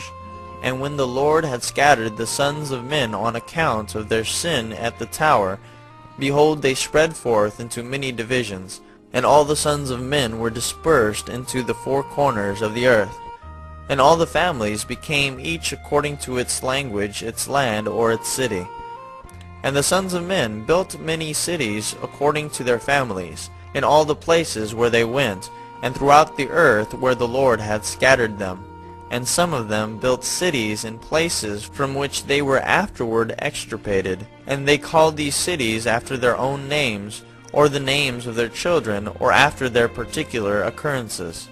And the sons of Japheth, the son of Noah, went and built themselves cities in the places where they were scattered, and they called all their cities after their names. And the sons of Japheth were divided upon the face of the earth into many divisions and languages. And these were the sons of Japheth, according to their families: Gomer, Magog, Madai, Javan, Tubal, Meshech, and Tiras. These are the children of Japheth, according to their generations. And the children of Gomer, according to their cities, were the Francum, who dwell in the land of Franza, by the river Franza, by the river Sanah. And the children of Rephath are the Bartonim, who dwell in the land of Bartonia, by the river Ladah, which empties its waters in the great sea Gihon, that is, Oceanus. And the children of Togarma are 10 families, and these are their names: Buzar, Parzunak, Balgar, Elikanim, Ragbib, Tarkai, Bid, Zibuk, Ongal, and Tilmas. All these spread and rested in the north, and built themselves cities. And they called their cities after their own names. Those are they who abide by the rivers Hithlah and Italak unto this day. But the families of Angolai, Balgar, and Parzunak, they dwell by the great river Dabni, and the names of their cities are also according to their own names. And the children of Javan are the Javanim, who dwell in the land of Macedonia. And the children of Medaiari are the Orelim, that dwell in the land of Kherson. And the children of Tubal are those that dwell in the land of Tuscana by the river Bashia. And the children of Meshech are the Shabashnai, and the children of Teras are Rashash, Cushnai, and Ongolais. All these went and built themselves cities. Those are the cities that are situate by the sea Jabus, by the river Kira, which empties itself in the river Tragan. And the children of Elisha are the Almanim, and they also went and built themselves cities. Those are the cities situate between the mountains of Job and Shebathmo. And of them were the people of Lombardai, who dwell opposite the mountains of Job and Shebathmo. And they conquered the land of Italia, and remain there unto this day. And the children of Shittim are the Romim, who dwell in the valley of Canopia, by the river Tibreo. And the children of Dodonim are those who dwell in the cities of the sea Gihon, in the land of Bordna. These are the families of the children of Japheth, according to their cities and languages, when they were scattered after the tower. And they called their cities after their names and occurrences. And these are the names of all their cities according to their families, which they built in those days after the tower. And the children of Ham were Cush, Mitzrayim, Phut, and Canaan, according to their generations and cities. All these went and built themselves cities as they found fit places for them, and they called their cities after the names of their fathers, Cush, Mitzrayim, Phut, and Canaan. And the children of Mitzrayim are the Ludim, Anamim, Lehabim, Naptuchim, Pathrusim, Casluchim, and Caphtorim, 7 families. All these dwell by the river Sihor, that is the brook of Egypt, and they built themselves cities and called them after their own names. And the children of Pathros and Casloch intermarried together, and from them went forth the Pelishtim, the Azathim, and the Gerarim, the Githim, and the Ekronim, in all 5 families. These also built themselves cities, and they called their cities after the names of their fathers unto this day. And the children of Canaan also built themselves cities, and they called their cities after their names, 11 cities, and others without number. And 4 men from the family of Ham went to the land of the plain. These are the names of the 4 men: Sodom, Gomorrah, Admah, and Zeboim. And these men built themselves 4 cities in the land of the plain, and they called the names of their cities after their own names. And they and their children and all belonging to them dwelt in those cities. And they were fruitful and multiplied greatly and dwelt peaceably. And Seir, the son of Hur, son of Hivi, son of Canaan, went and found a valley opposite to Mount Paran, and he built a city there. And he and his 7 sons and his household dwelt there.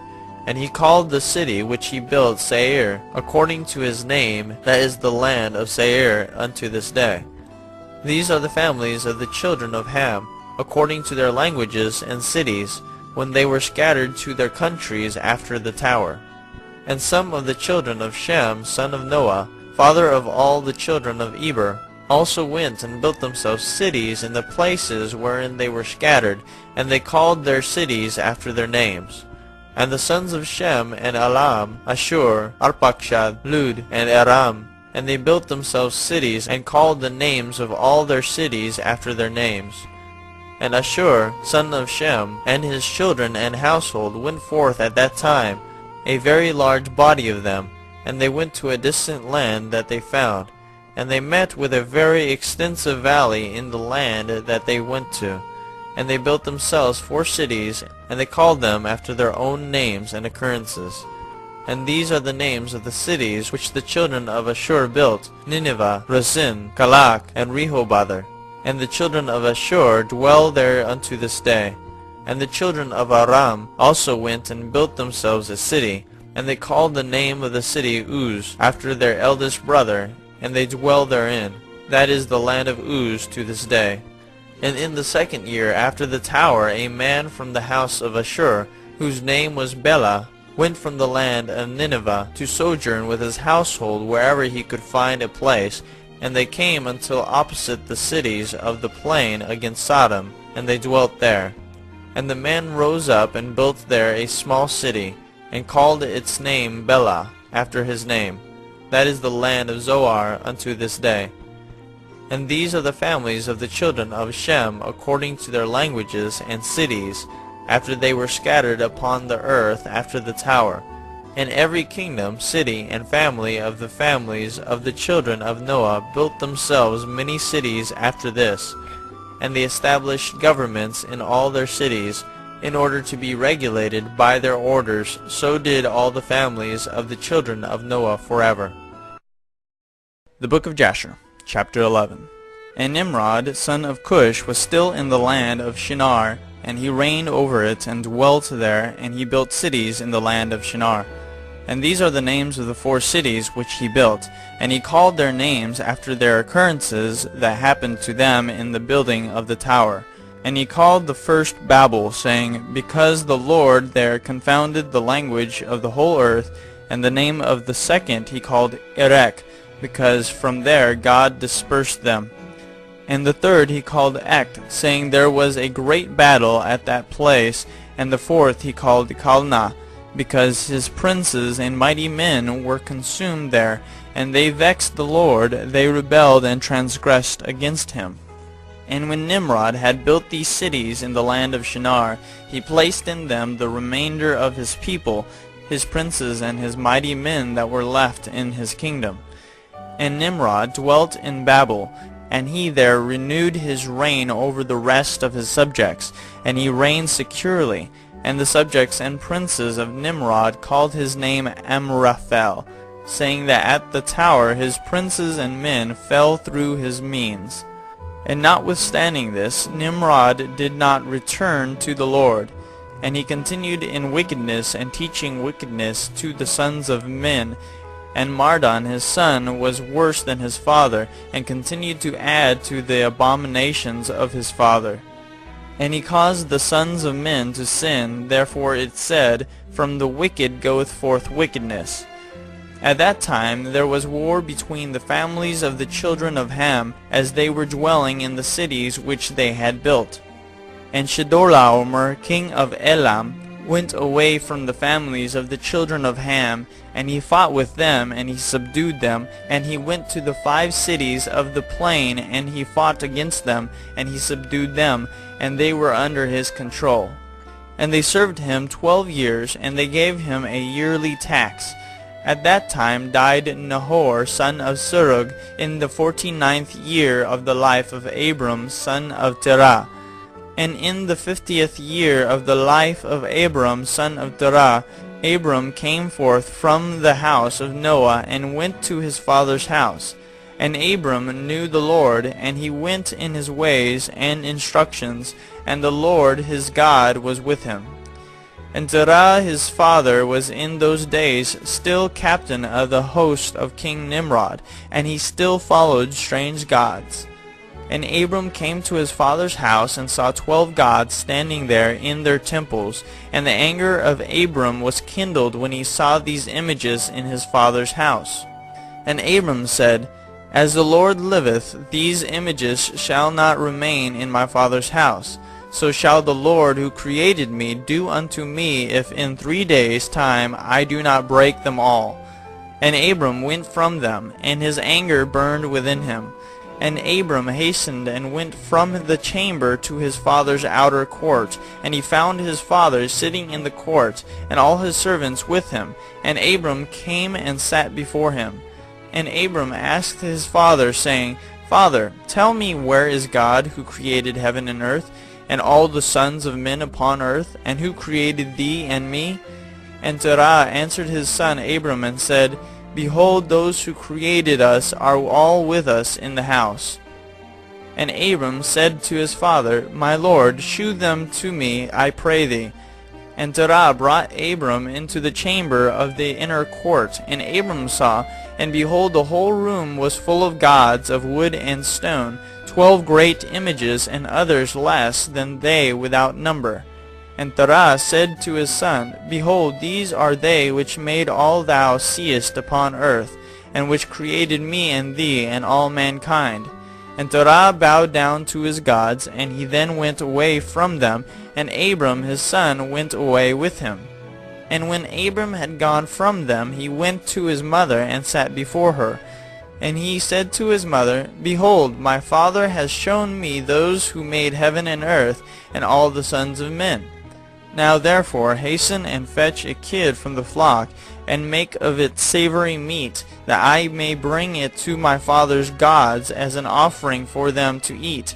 Perhaps I may thereby become accepted to them. And his mother did so, and she fetched a kid, and made savory meat thereof, and brought it to Abram. And Abram took the savory meat from his mother, and brought it before his father's gods. And he drew nigh to them, that they might eat. And Terah his father did not know of it. And Abram saw on the day when he was sitting amongst them, that they had no voice, no hearing, no motion, and not one of them could stretch forth his hand to eat. And Abram mocked them, and said, Surely the savory meat that I prepared has not pleased them, or perhaps it was too little for them, and for that reason they would not eat. Therefore tomorrow I will prepare fresh savory meat, better and more plentiful than this, in order that I may see the result. And it was on the next day that Abram directed his mother concerning the savory meat. And his mother rose and fetched 3 fine kids from the flock, and she made of them some excellent savory meat, such as her son was fond of, and she gave it to her son Abram, and Terah his father did not know of it. And Abram took the savory meat from his mother, and brought it before his father's gods into the chamber. And he came nigh unto them, that they might eat. And he placed it before them, and Abram sat before them all day, thinking perhaps they might eat. And Abram viewed them, and behold, they had neither voice nor hearing, nor did one of them stretch forth his hand to the meat to eat. And in the evening of that day in that house Abram was clothed with the Spirit of God.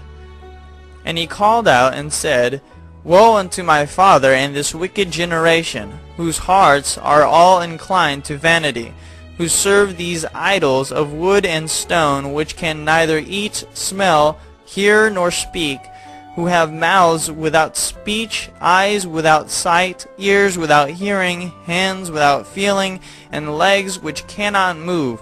Like them are those that made them, and that trust in them. And when Abram saw all these things, his anger was kindled against his father. And he hastened and took a hatchet in his hand, and came unto the chamber of the gods, and he broke all his father's gods. And when he had done breaking the images, he placed the hatchet in the hand of the great god, which was there before them. And he went out, and Terah his father came home, for he had heard at the door the sound of the striking of the hatchet.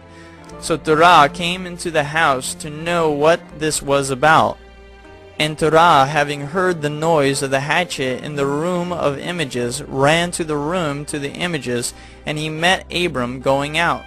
And Terah entered the room, and found all the idols fallen down and broken, and the hatchet in the hand of the largest, which was not broken, and the savory meat which Abram his son had made was still before them.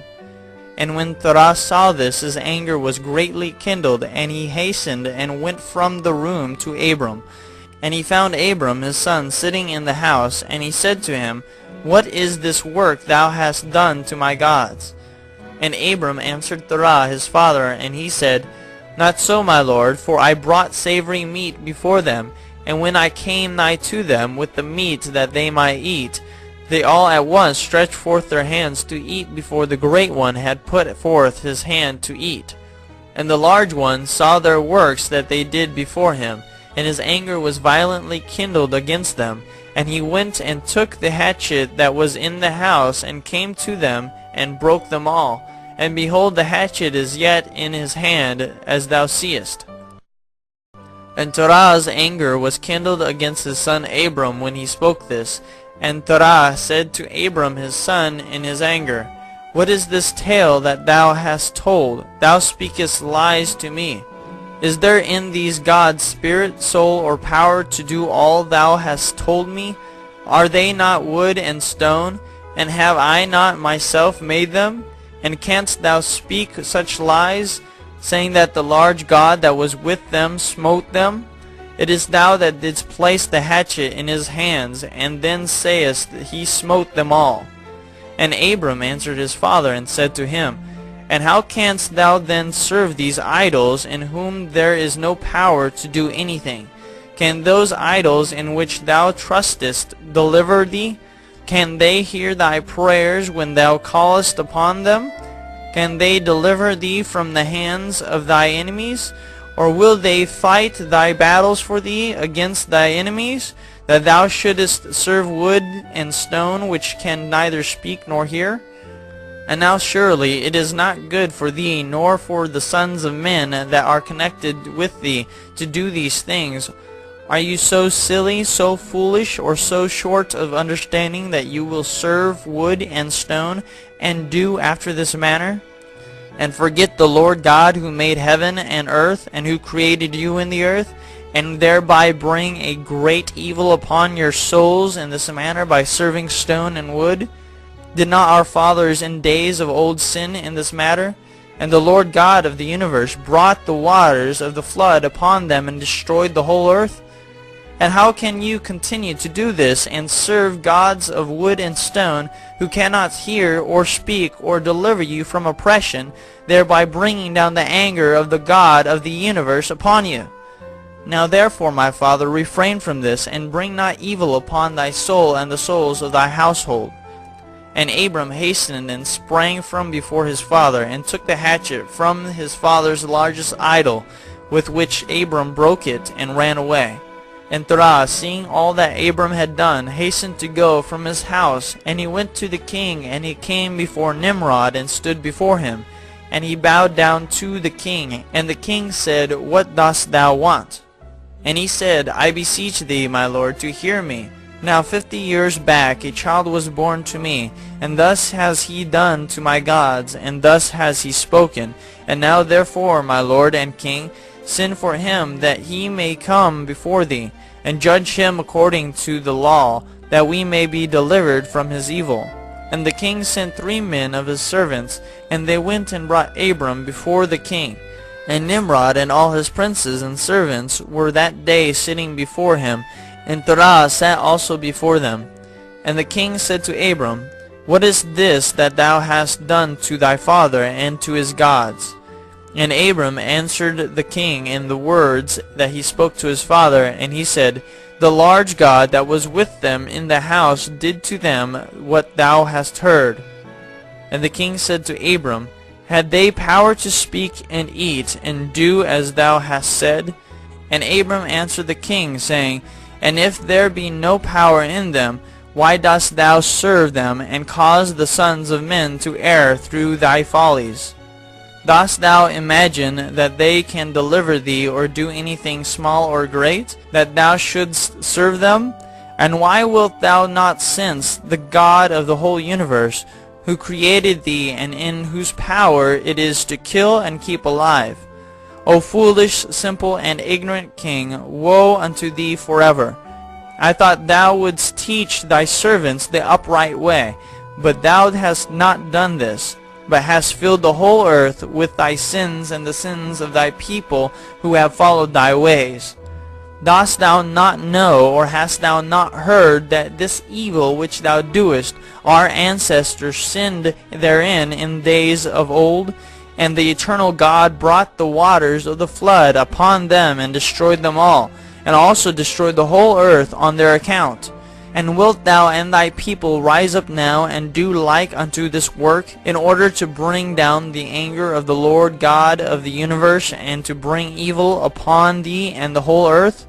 Now therefore put away this evil deed which thou doest, and serve the God of the universe, as thy soul is in his hands, and then it will be well with thee.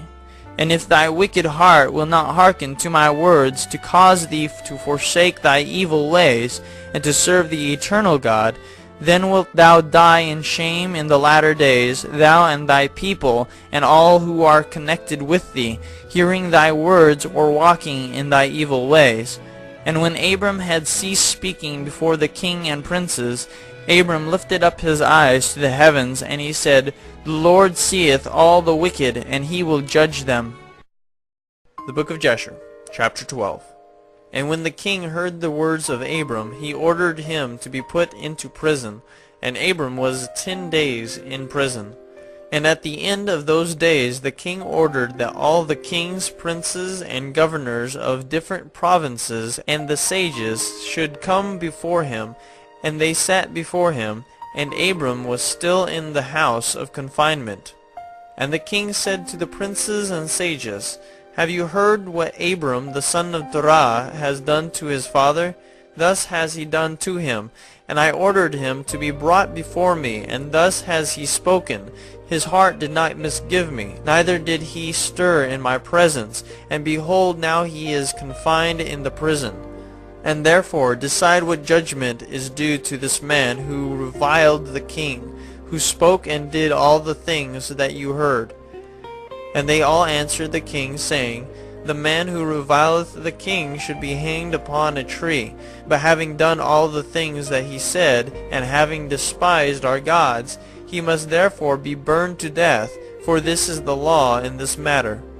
If it pleaseth the king to do this, let him order his servants to kindle a fire both night and day in thy brick furnace, and then we will cast this man into it. And the king did so, and he commanded his servants that they should prepare a fire for 3 days and 3 nights in the king's furnace that is in Casdim. And the king ordered them to take Abram from prison and bring him out to be burned.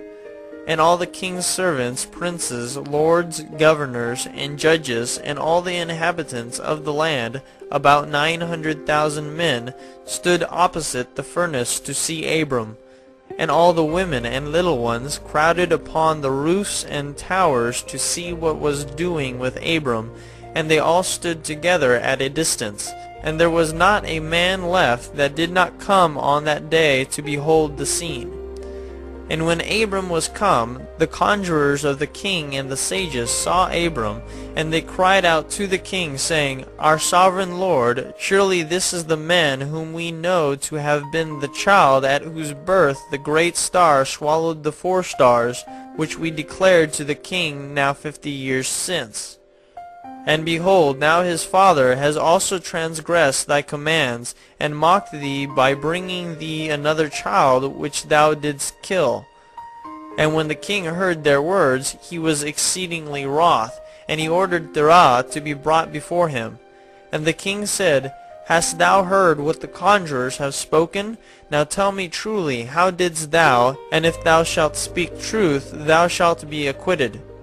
And seeing the king's anger was so much kindled, Terah said to the king, My lord and king, thou hast heard the truth, and what the sages have spoken is right.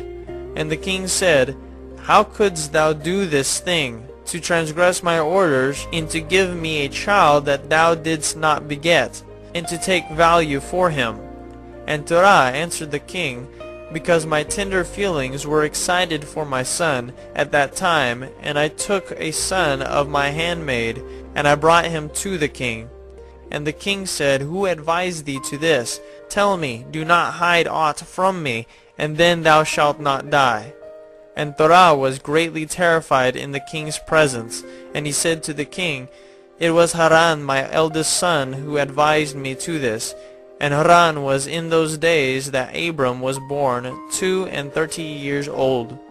But Haran did not advise his father to anything, for Terah said this to the king in order to deliver his soul from the king, for he feared greatly. And the king said to Terah, Haran thy son, who advised thee to this, shall die through fire with Abram, for the sentence of death is upon him for having rebelled against the king's desire in doing this thing. And Haran at that time felt inclined to follow the ways of Abram, but he kept it within himself. And Haran said in his heart, Behold, now the king has seized Abram on account of these things which Abram did. And it shall come to pass that if Abram prevail over the king, I will follow him, but if the king prevail, I will go after the king. And when Terah had spoken this to the king concerning Haran his son, the king ordered Haran to be seized with Abram. And they brought them both, Abram and Haran his brother, to cast them into the fire. And all the inhabitants of the land, and the king's servants, and princes, and all the women and little ones were there, standing that day over them. And the king's servants took Abram and his brother, and they stripped them of all their clothes, except their lower garments which were upon them. And they bound their hands and feet with linen cords, and the servants of the king lifted them up, and cast them both into the furnace. And the Lord loved Abram, and he had compassion over him. And the Lord came down and delivered Abram from the fire, and he was not burned. But all the cords which they bound him were burned, while Abram remained and walked about in the fire. And Haran died when they had cast him into the fire, and he was burned to ashes, for his heart was not perfect with the Lord. And those men who cast him into the fire, the flame of the fire spread over them, and 12 men of them died. And Abram walked in the midst of the fire 3 days and 3 nights. And all the servants of the king saw him walking in the fire, and they came to the king, saying, Behold, we have seen Abram walking about in the midst of the fire, and even the lower garments which are upon him are not burned, but the cord with which he was bound is burned. And when the king heard their words, his heart fainted, and he would not believe them.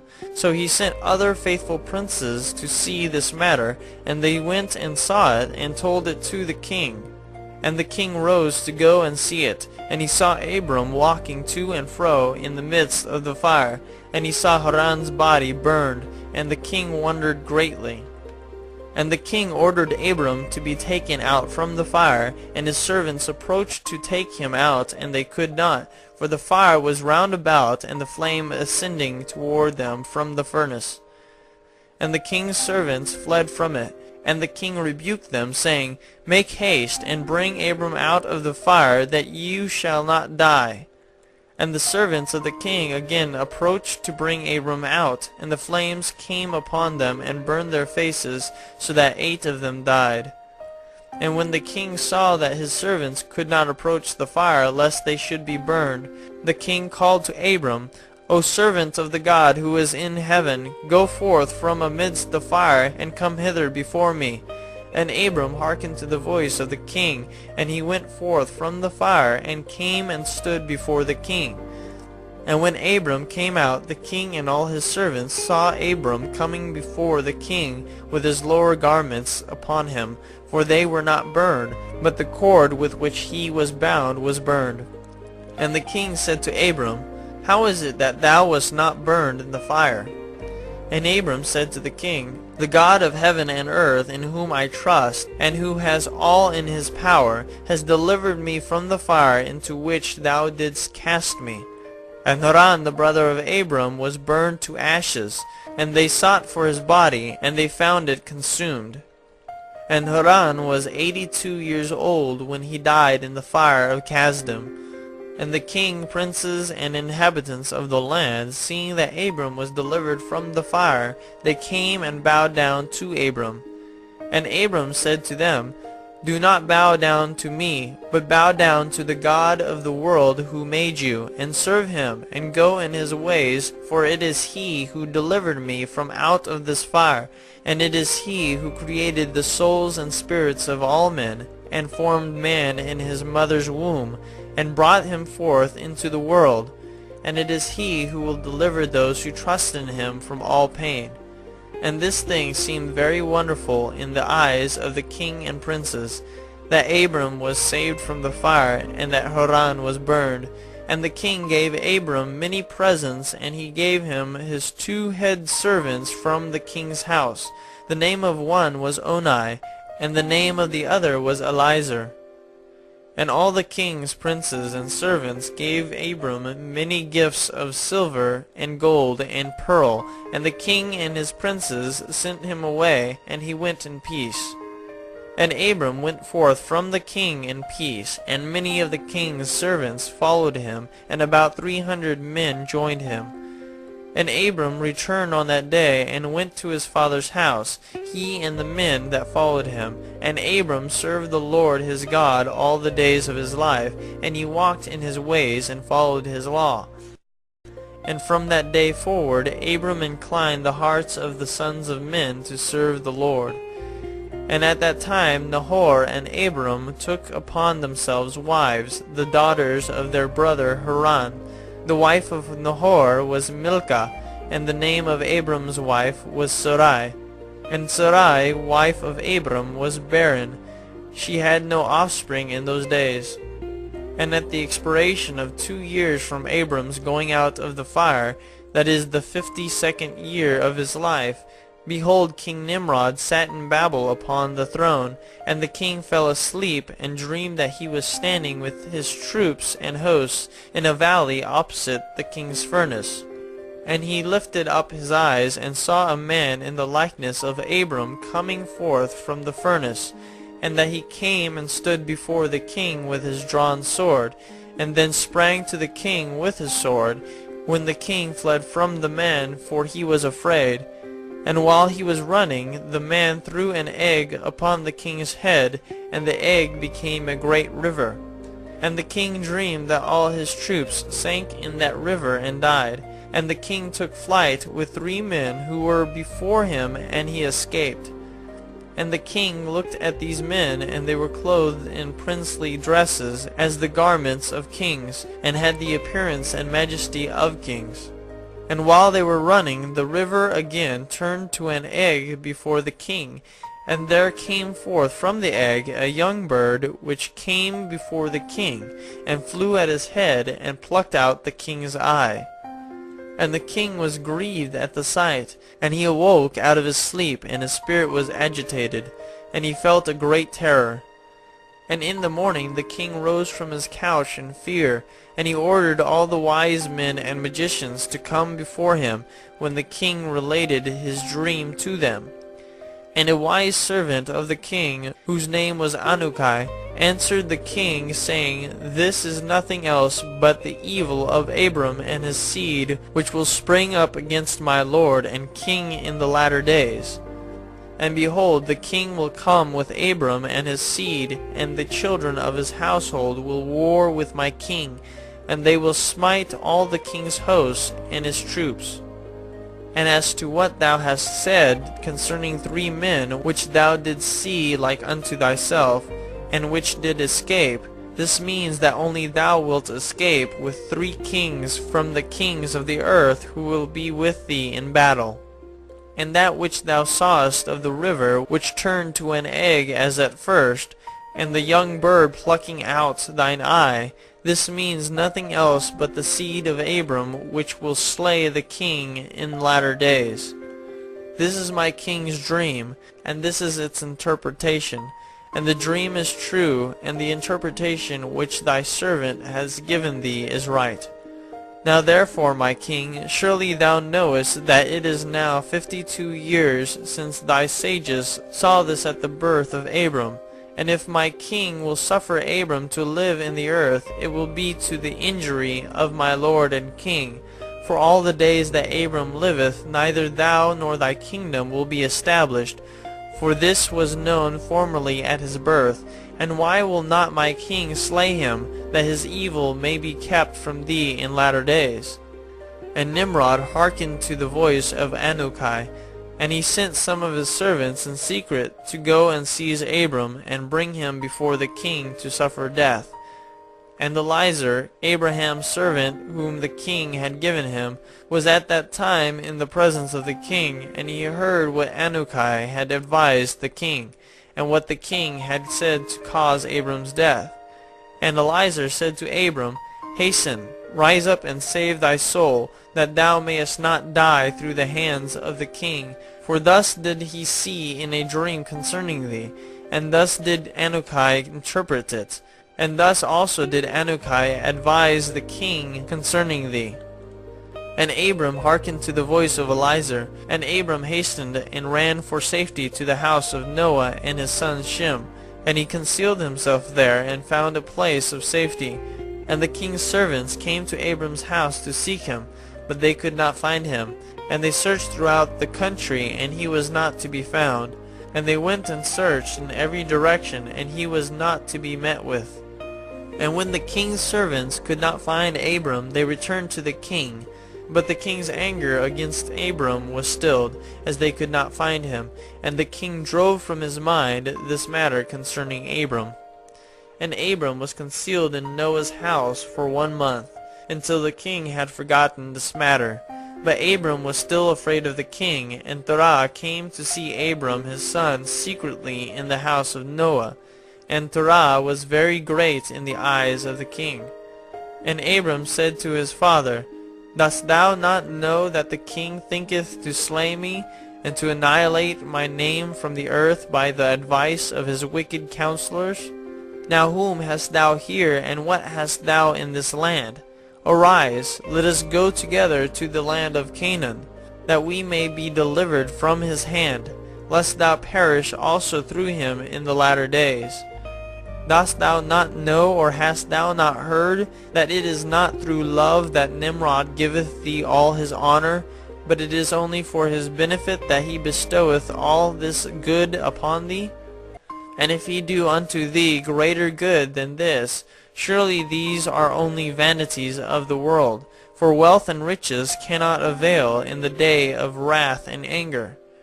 Now therefore hearken to my voice, and let us arise and go to the land of Canaan, out of the reach of injury from Nimrod, and serve thou the Lord, who created thee in the earth, and it will be well with thee, and cast away all the vain things which thou pursuest. And Abram ceased to speak, when Noah and his son Shem answered Terah, saying, True is the word which Abram hath said unto thee. And Terah hearkened to the voice of his son Abram, and Terah did all that Abram said, for this was from the Lord, that the king should not cause Abram's death. The Book of Jasher, chapter 13.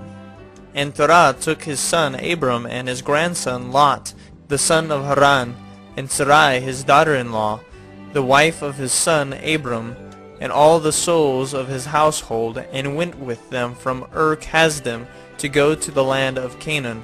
And when they came as far as the land of Haran, they remained there, for it was exceedingly good land for pasture, and of sufficient extent for those who accompanied them.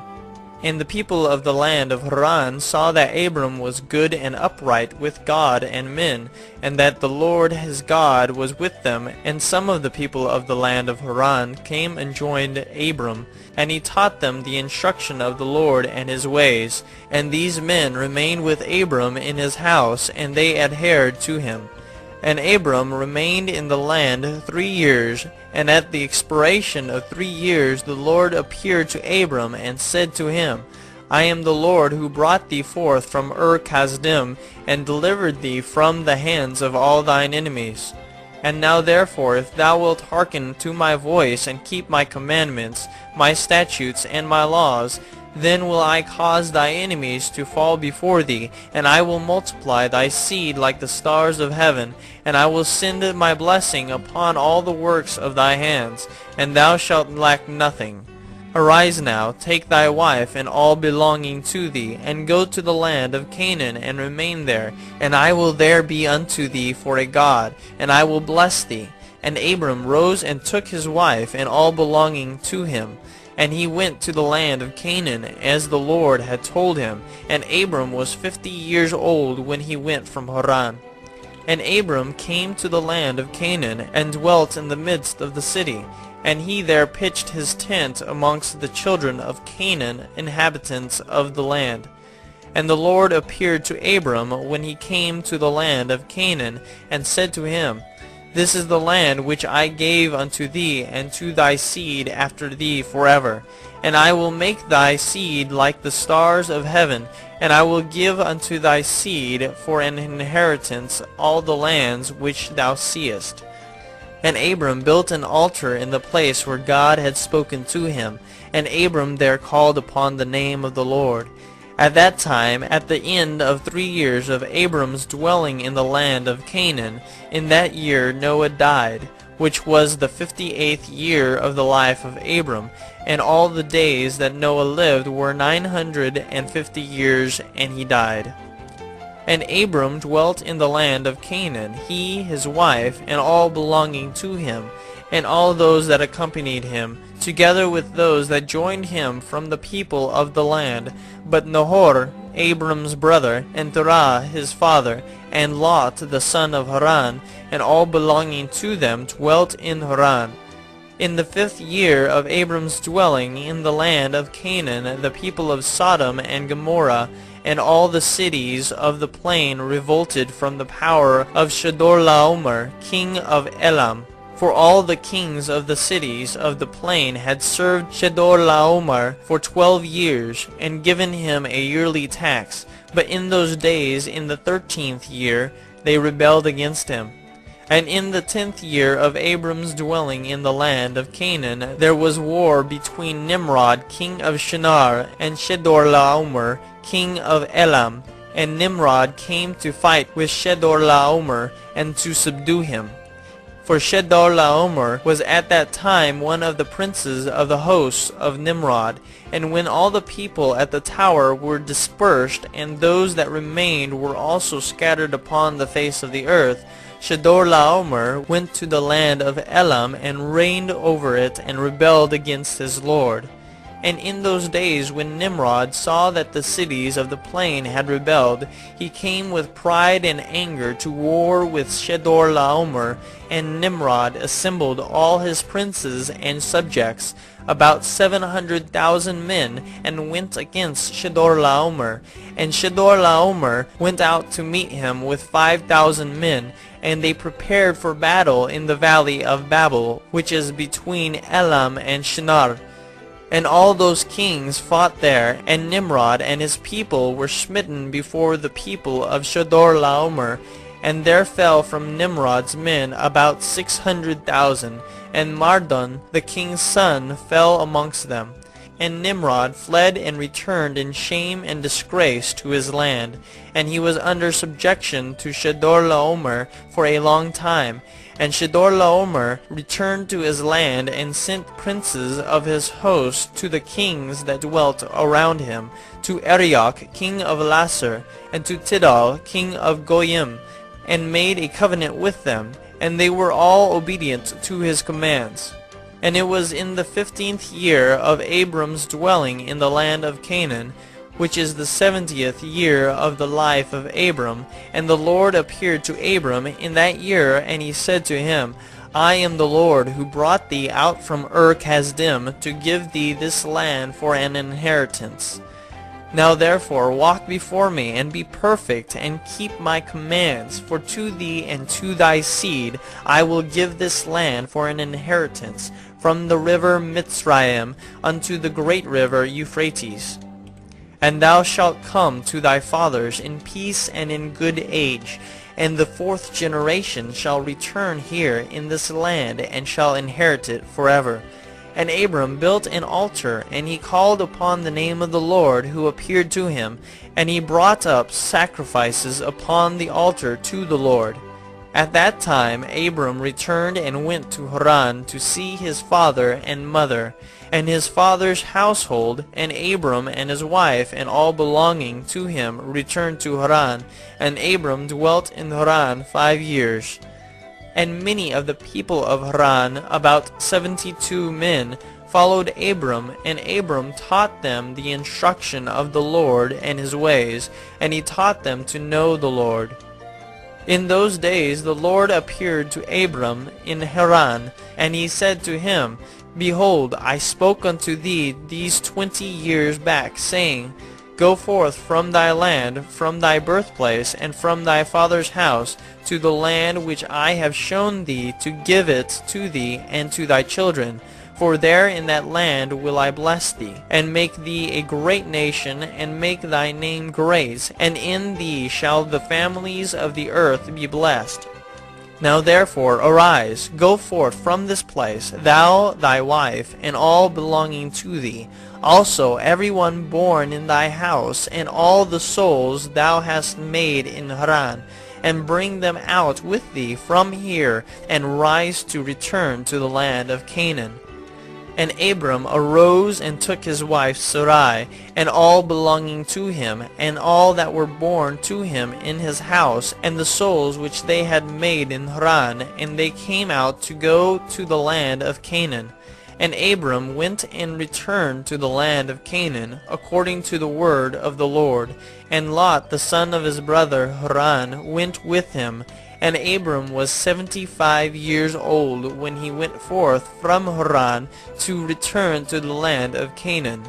And he came to the land of Canaan according to the word of the Lord to Abram. And he pitched his tent, and he dwelt in the plain of Mamre. And with him was Lot his brother's son, and all belonging to him. And the Lord again appeared to Abram, and said, To thy seed will I give this land. And he there built an altar to the Lord who appeared to him, which is still to this day in the plains of Mamre. The Book of Jasher, chapter 14. In those days there was in the land of Shinar a wise man who had understanding in all wisdom, and of a beautiful appearance, but he was poor and indigent. His name was Rikayon, and he was hard set to support himself. And he resolved to go to Egypt, to Oswirus, the son of Anam, king of Egypt, to show the king his wisdom, for perhaps he might find grace in his sight, to raise him up and give him maintenance. And Rikayon did so. And when Rikayon came to Egypt, he asked the inhabitants of Egypt concerning the king, and the inhabitants of Egypt told him the custom of the king of Egypt. For it was then the custom of the king of Egypt that he went from his royal palace, and was seen abroad only one day in the year.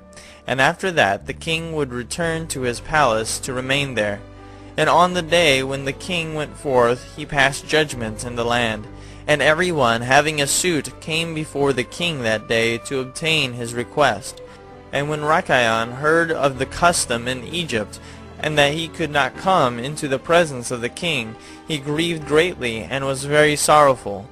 And in the evening Rikayon went out, and found a house in ruins, formerly a bakehouse in Egypt, and he abode there all night in bitterness of soul, and pinched with hunger, and sleep was removed from his eyes. And Rikayon considered within himself what he should do in the town until the king made his appearance, and how he might maintain himself there. And he rose in the morning, and walked about, and met in his way those who sold vegetables and various sorts of seed with which they supplied the inhabitants. And Rikayon wished to do the same in order to get a maintenance in the city. But he was unacquainted with the custom of the people, and he was like a blind man among them. And he went and obtained vegetables to sell them for his support. And the rabble assembled about him, and ridiculed him, and took his vegetables from him, and left him nothing. And he rose up from there in bitterness of soul, and went sighing to the bakehouse in which he had remained all the night before, and he slept there the second night. And on that night again he reasoned within himself how he could save himself from starvation, and he devised a scheme how to act. And he rose up in the morning and acted ingeniously, and went and hired 30 strong men of the rabble, carrying their war instruments in their hands. And he led them to the top of the Egyptian sepulchre, and he placed them there. And he commanded them, saying, Thus saith the king, Strengthen yourselves, and be valiant men, and let no man be buried here until 200 pieces of silver be given, and then he may be buried. And those men did according to the order of Rikayon to the people of Egypt the whole of that year. And in 8 months' time Rikayon and his men gathered great riches of silver and gold. And Rikayon took a great quantity of horses and other animals, and he hired more men, and he gave them horses, and they remained with him. And when the year came round, at the time the king went forth into the town, all the inhabitants of Egypt assembled together to speak of him concerning the work of Rikayon and his men. And the king went forth on the appointed day, and all the Egyptians came before him, and cried unto him, saying, May the king live forever. What is this thing thou doest in the town to thy servants, not to suffer a dead body to be buried until so much silver and gold be given? Was there ever the like unto this done in the whole earth from the days of former kings, yea, even from the days of Adam unto this day, that the dead should not be buried only for a set price? We know it to be the custom of kings to take a yearly tax from the living, but thou dost not only do this, but from the dead also thou exactest a tax day by day. Now, O king, we can no longer bear this, for the whole city is ruined on this account, and dost thou not know it? And when the king heard all that they had spoken, he was very wroth, and his anger burned within him at this affair, for he had known nothing of it. And the king said, Who and where is he that dares to do this wicked thing in my land without my command? Surely you will tell me.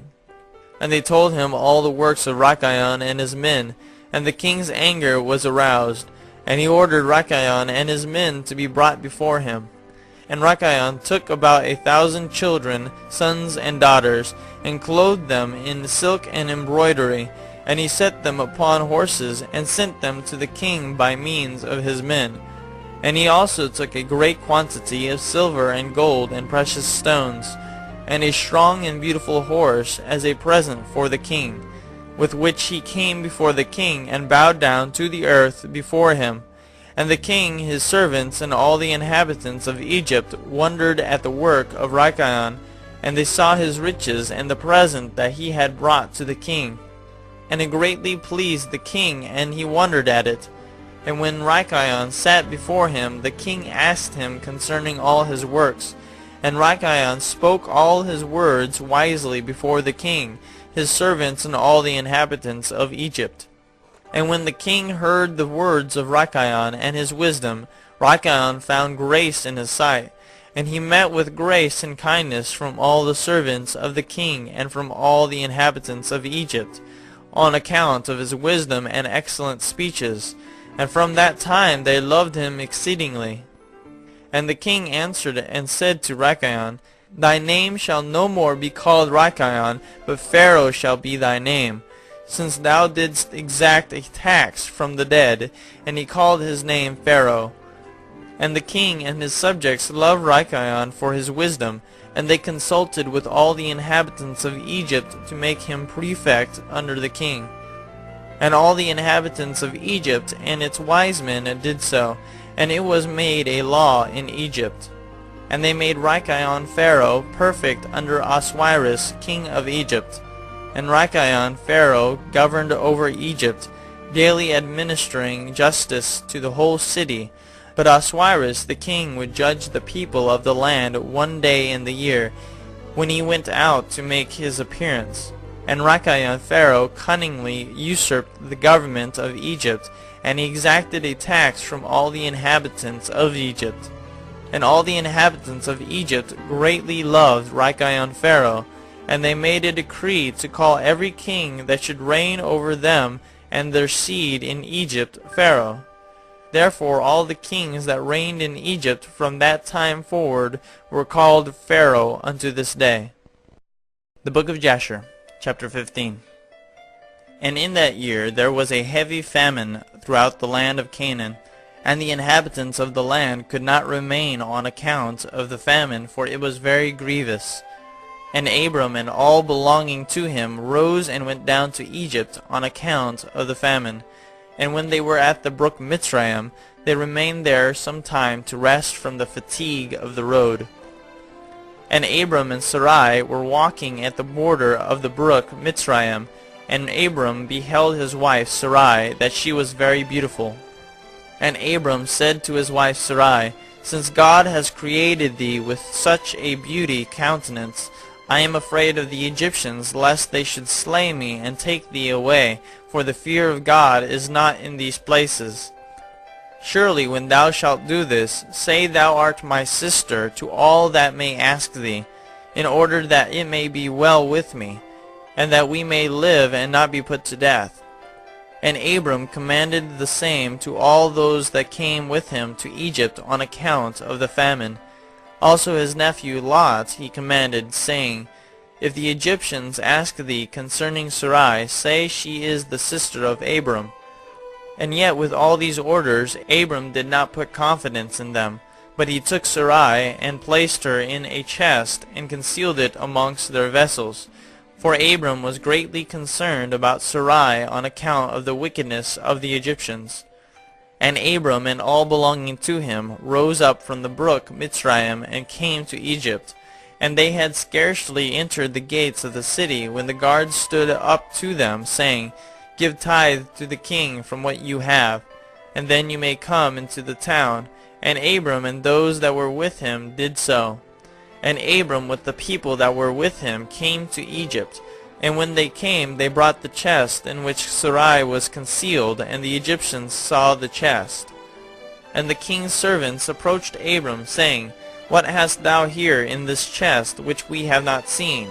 Now open the chest, and give tithe to the king of all that it contains. And Abram said, This chest I will not open, but all you demand upon it I will give. And Pharaoh's officers answered Abram, saying, It is a chest of precious stones. Give us the tenth thereof. Abram said, All that you desire I will give, but you must not open the chest. And the king's officers pressed Abram, and they reached the chest and opened it with force. And they saw, and behold, a beautiful woman was in the chest. And when the officers of the king beheld Sarai, they were struck with admiration at her beauty. And all the princes and servants of Pharaoh assembled to see Sarai, for she was very beautiful. And the king's officers ran and told Pharaoh all that they had seen. And they praised Sarai to the king. And Pharaoh ordered her to be brought. And the woman came before the king. And Pharaoh beheld Sarai, and she pleased him exceedingly. And he was struck with her beauty. And the king rejoiced greatly on her account, and made presents to those who brought him the tidings concerning her. And the woman was then brought to Pharaoh's house, and Abram grieved on account of his wife, and he prayed to the Lord to deliver her from the hands of Pharaoh. And Sarai also prayed at that time, and said, O Lord God, thou didst tell my lord Abram to go from his land and from his father's house to the land of Canaan. and thou didst promise to do well with him, if he would perform thy commands. Now behold, we have done that which thou didst command us, and we left our land and our families, and we went to a strange land and to a people whom we have not known before. And we came to this land to avoid the famine, and this evil accident has befallen me. Now therefore, O Lord God, deliver us and save us from the hand of this oppressor, and do well with me for the sake of thy mercy. And the Lord hearkened to the voice of Sarai, and the Lord sent an angel to deliver Sarai from the power of Pharaoh. And the king came and sat before Sarai, and behold, an angel of the Lord was standing over them. And he appeared to Sarai and said to her, Do not fear, for the Lord has heard thy prayer. And the king approached Sarai and said to her, What is that man to thee who brought thee hither? And she said, He is my brother. And the king said, It is incumbent upon us to make him great, to elevate him, and to do unto him all the good which thou shalt command us. And at that time the king sent to Abram silver and gold and precious stones in abundance, together with cattle, menservants, and maidservants. And the king ordered Abram to be brought, and he sat in the court of the king's house. And the king greatly exalted Abram on that night. And the king approached to speak to Sarai, and he reached out his hand to touch her, when the angel smote him heavily. And he was terrified, and he refrained from reaching to her. And when the king came near to Sarai, the angel smote him to the ground, and acted thus to him the whole night, and the king was terrified. And the angel on that night smote heavily all the servants of the king, and his whole household, on account of Sarai. And there was a great lamentation that night amongst the people of Pharaoh's house. And Pharaoh, seeing the evil that befell him, said, Surely on account of this woman has this thing happened to me. And he removed himself at some distance from her, and spoke pleasing words to her. And the king said to Sarai, Tell me, I pray thee, concerning the man with whom thou camest here. And Sarai said, This man is my husband. And I said to thee that he was my brother, for I was afraid, lest thou shouldst put him to death through wickedness. And the king kept away from Sarai, and the plagues of the angel of the Lord ceased from him and his household.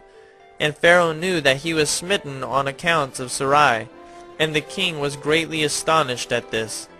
And in the morning the king called for Abram, and said to him, What is this thou hast done to me? Why didst thou say, She is my sister, owing to which I took her unto me for a wife? And this heavy plague has therefore come upon me and my household. Now therefore here is thy wife.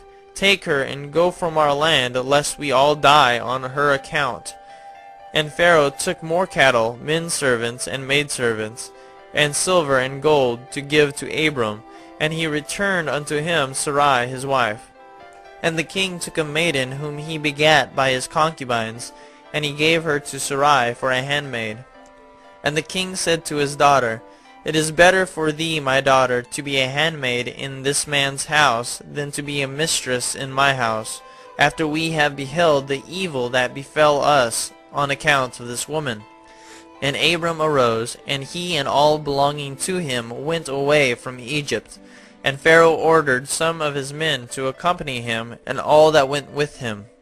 And Abram returned to the land of Canaan, to the place where he had made the altar, where he at first had pitched his tent. And Lot the son of Haran, Abram's brother, had a heavy stock of cattle, flocks, and herds, and tents, for the Lord was bountiful to them on account of Abram. And when Abram was dwelling in the land, the herdsmen of Lot quarreled with the herdsmen of Abram, for their property was too great for them to remain together in the land, and the land could not bear them on account of their cattle. And when Abram's herdsmen went to feed their flock, they would not go into the fields of the people of the land. But the cattle of Lot's herdsmen did otherwise, for they were suffered to feed in the fields of the people of the land. And the people of the land saw this occurrence daily, and they came to Abram and quarreled with him on account of Lot's herdsmen. And Abram said to Lot, What is this thou art doing to me, to make me despicable to the inhabitants of the land? that thou orderest thy herdsmen to feed thy cattle in the fields of other people? Dost thou not know that I am a stranger in this land amongst the children of Canaan? And why wilt thou do this unto me?" And Abram quarreled daily with Lot on account of this. But Lot would not listen to Abram, and he continued to do the same, and the inhabitants of the land came and told Abram.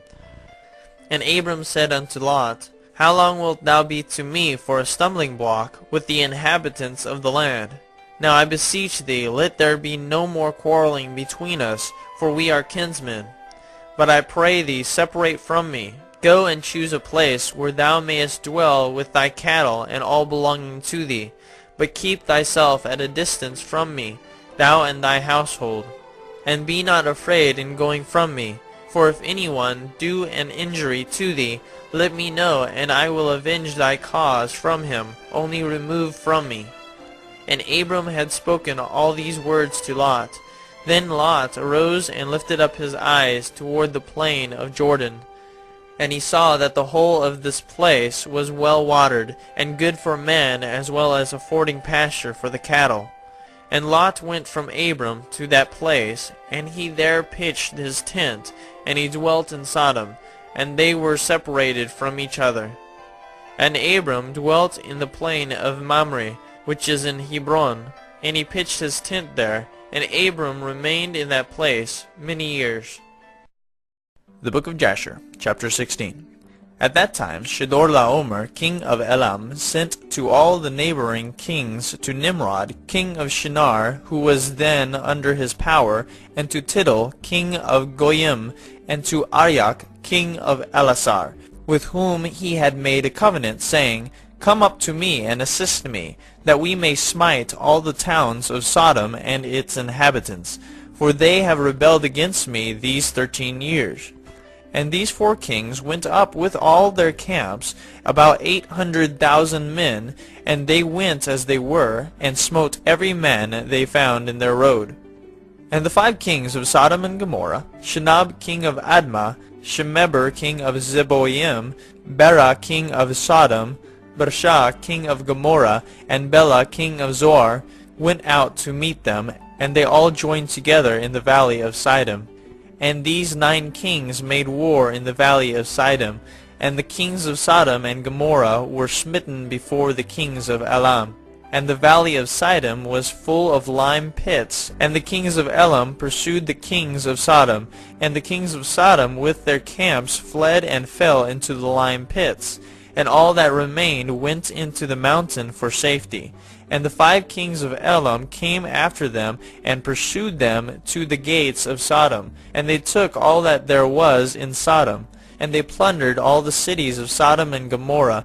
And they also took Lot, Abram's brother's son, and his property. And they seized all the goods of the cities of Sodom. And they went away. And Eunuch, Abram's servant, who was in the battle, saw this, and told Abram all that the kings had done to the cities of Sodom, and that Lot was taken captive by them.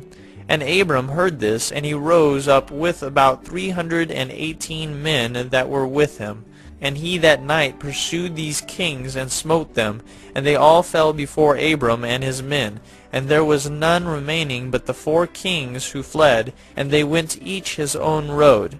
And Abram recovered all the property of Sodom, and he also recovered Lot and his property, his wives and little ones, and all belonging to him, so that Lot lacked nothing. And when he returned from smiting these kings, he and his men passed the valley of Siddim, where the kings had made war together. And Bera, king of Sodom, and the rest of his men that were with him, went out from the lime pits into which they had fallen to meet Abram and his men. And Adonizedek, king of Jerusalem, the same was Shem, went out with his men to meet Abram and his people with bread and wine, and they remained together in the valley of Melech. And Adonizedek blessed Abram, and Abram gave him 1/10 from all that he had brought from the spoils of his enemies, for Adonizedek was a priest before God. And all the kings of Sodom and Gomorrah who were there with their servants approached Abram and begged of him to return them their servants whom he had made captive, and to take unto himself all the property. And Abram answered the kings of Sodom, saying, As the Lord liveth, who created heaven and earth, and who redeemed my soul from all affliction, and who delivered me this day from my enemies, and gave them into my hand, I will not take anything belonging to you, that you may not boast tomorrow, saying, Abram became rich from our property that he saved. For the Lord my God, in whom I trust, said unto me, Thou shalt lack nothing, for I will bless thee in all the works of thy hands. And now therefore, behold, here is all belonging to you. Take it and go. As the Lord liveth, I will not take from you from a living soul down to a shoe tie or thread, excepting the expense of the food of those who went out with me to battle, as also the portions of the men who went with me, Anar, Ashcol, and Mamre. They and all their men, as well as those also who had remained to watch the baggage, they shall take their portion of the spoil. And the kings of Sodom gave Abram according to all that he had said, and they pressed him to take of whatever he chose, but he would not. And he sent away the kings of Sodom and the remainder of their men, and he gave them orders about Lot, and they went to their respective places.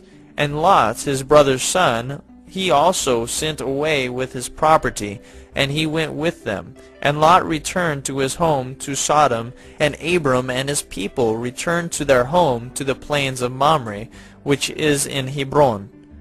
At that time the Lord again appeared to Abram in Hebron, and he said to him, Do not fear, thy reward is very great before me, for I will not leave thee, until I shall have multiplied thee, and blessed thee, and made thy seed like the stars in heaven, which cannot be measured nor numbered.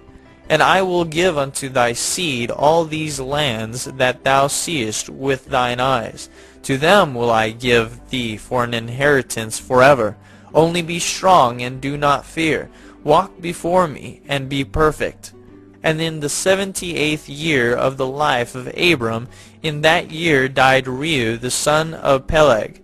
And all the days of Reu were 239 years, and he died. And Sarai, the daughter of Haran, Abram's wife, was still barren in those days. She did not bear to Abram either son or daughter. And when she saw that she bare no children, she took her handmaid Hagar, whom Pharaoh had given her, and she gave her to Abram her husband for a wife. For Hagar learned all the ways of Sarai, as Sarai taught her. She was not in any way deficient in following her good ways. And Sarai said to Abram, Behold, here is my handmaid Hagar. Go to her, that she may bring forth upon my knees, that I may also obtain children through her. And at the end of 10 years of Abram's dwelling in the land of Canaan, which is the 85th year of Abram's life, Sarai gave Hagar unto him. And Abram hearkened to the voice of his wife Sarai, and he took his handmaid Hagar, and Abram came to her, and she conceived. And when Hagar saw that she had conceived, she rejoiced greatly, and her mistress was despised in her eyes. And she said within herself, This can only be that I am better before God than Sarai my mistress. For all the days that my mistress had been with the Lord, she did not conceive. But me the Lord has caused in so short a time to conceive by him. And when Sarai saw that Hagar had conceived by Abram, Sarai was jealous of her handmaid. And Sarai said within herself, This is surely nothing else but that she must be better than I am. And Sarai said unto Abram, My wrong be upon thee, for at the time when thou didst pray before the Lord for children, why didst thou not pray on my account, that the Lord should give me seed from thee? And when I speak to Hagar in thy presence, she despiseth my words, because she has conceived, and thou wilt say nothing to her. May the Lord judge between me and thee for what thou hast done to me. And Abram said to Sarai, Behold, thy handmaid is in thy hand. Do unto her as it may seem good in thy eyes. And Sarai afflicted her, and Hagar fled from her to the wilderness. And an angel of the Lord found her in the place where she had fled, by a well. And he said to her, Do not fear, for I will multiply thy seed, for thou shalt bear a son, and thou shalt call his name Ishmael. Now then, return to Sarai thy mistress, and submit thyself under her hands. And Hagar called the place of that well Bir-lahai-roi. It is between Kadesh and the wilderness of Bered. And Hagar at that time returned to her master's house, and at the end of days Hagar bare a son to Abram, and Abram called his name Ishmael. And Abram was 86 years old when he begat him. The Book of Jasher, chapter 17. And in those days, in the 91st year of the life of Abram, the children of Shittim made war with the children of Tubal. For when the Lord had scattered the sons of men upon the face of the earth, the children of Shittim went and embodied themselves in the plains of Canopia. And they built themselves cities there, and dwelt by the river Tibreu. And the children of Tubal dwelt in Tuscana, and their boundaries reached the river Tibreu. And the children of Tubal built a city in Tuscanan, and they called the name Sabina, after the name of Sabina son of Tubal their father, and they dwelt there unto this day. And it was at that time the children of Shittim made war with the children of Tubal. And the children of Tubal were smitten before the children of Shittim, and the children of Shittim caused 370 men to fall from the children of Tubal.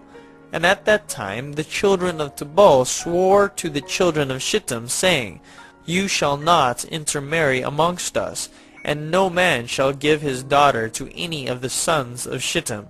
For all the daughters of Tubal were in those days fair, for no women were then found in the whole earth so fair as the daughters of Tubal. And all who delighted in the beauty of women went to the daughters of Tubal, and took wives from them. And the sons of men, kings and princes, who greatly delighted in the beauty of women, took wives in those days from the daughters of Tubal. And at the end of 3 years after the children of Tubal had sworn to the children of Shittim not to give them their daughters for wives, about 20 men of the children of Shittim went to take some of the daughters of Tubal, but they found none. For the children of Tubal kept their oaths not to intermarry with them, and they would not break their oaths. And in the days of harvest the children of Tubal went into their fields to get in their harvest, when the young men of Shittim assembled and went to the city of Sabina, and each man took a young woman from the daughters of Tubal, and they came to their cities. And the children of Tubal heard of it, and they went to make war with them, and they could not prevail over them, for the mountain was exceedingly high from them. And when they saw they could not prevail over them, they returned to their land. And at the revolution of the year, the children of Tubal went and hired about 10,000 men from those cities that were near them, and they went to war with the children of Shittim. And the children of Tubal went to war with the children of Shittim to destroy their land and to distress them. And in this engagement the children of Tubal prevailed over the children of Shittim. And the children of Shittim, seeing that they were greatly distressed, lifted up the children which they had had by the daughters of Tubal upon the wall which had been built to be before the eyes of the children of Tubal. And the children of Shittim said to them, Have you come to make war with your own sons and daughters, and have we not been considered your flesh and bones from that time till now? And when the children of Tubal heard this, they ceased to make war with the children of Shittim, and they went away. And they returned to their cities, and the children of Shittim at that time assembled and built 2 cities by the sea, and they called one Purtu, and the other Ariza. And Abram the son of Terah was then 99 years old. At that time the Lord appeared to him, and he said to him, I will make my covenant between me and thee, and I will greatly multiply thy seed. And this is the covenant which I make between me and thee, that every male child be circumcised, thou and thy seed after thee. At 8 days old shall it be circumcised, and this covenant shall be in your flesh for an everlasting covenant. And now therefore thy name shall no more be called Abram, but Abraham, and thy wife shall no more be called Sarai, but Sarah. For I will bless you both, and I will multiply your seed after you, that you shall become a great nation, and kings shall come forth from you. The Book of Jasher, chapter 18. And Abraham rose and did all that God had ordered him. And he took the men of his household, and those bought with his money, and he circumcised them as the Lord had commanded him.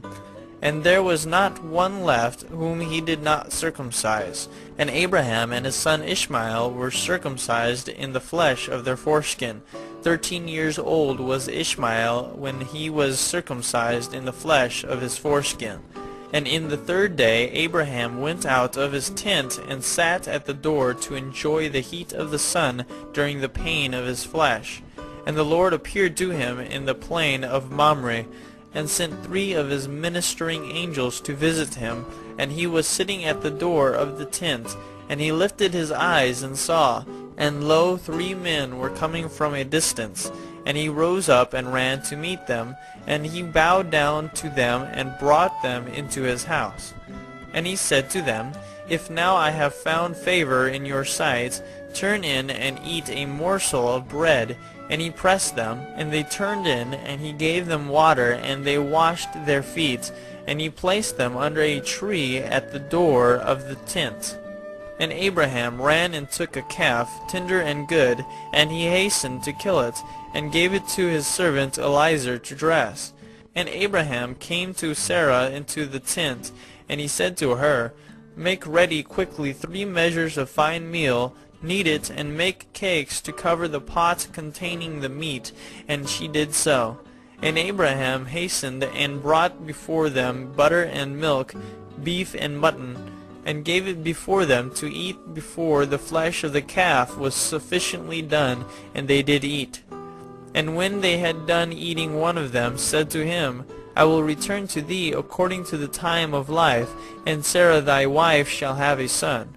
And the men afterward departed and went their ways to the places to which they were sent.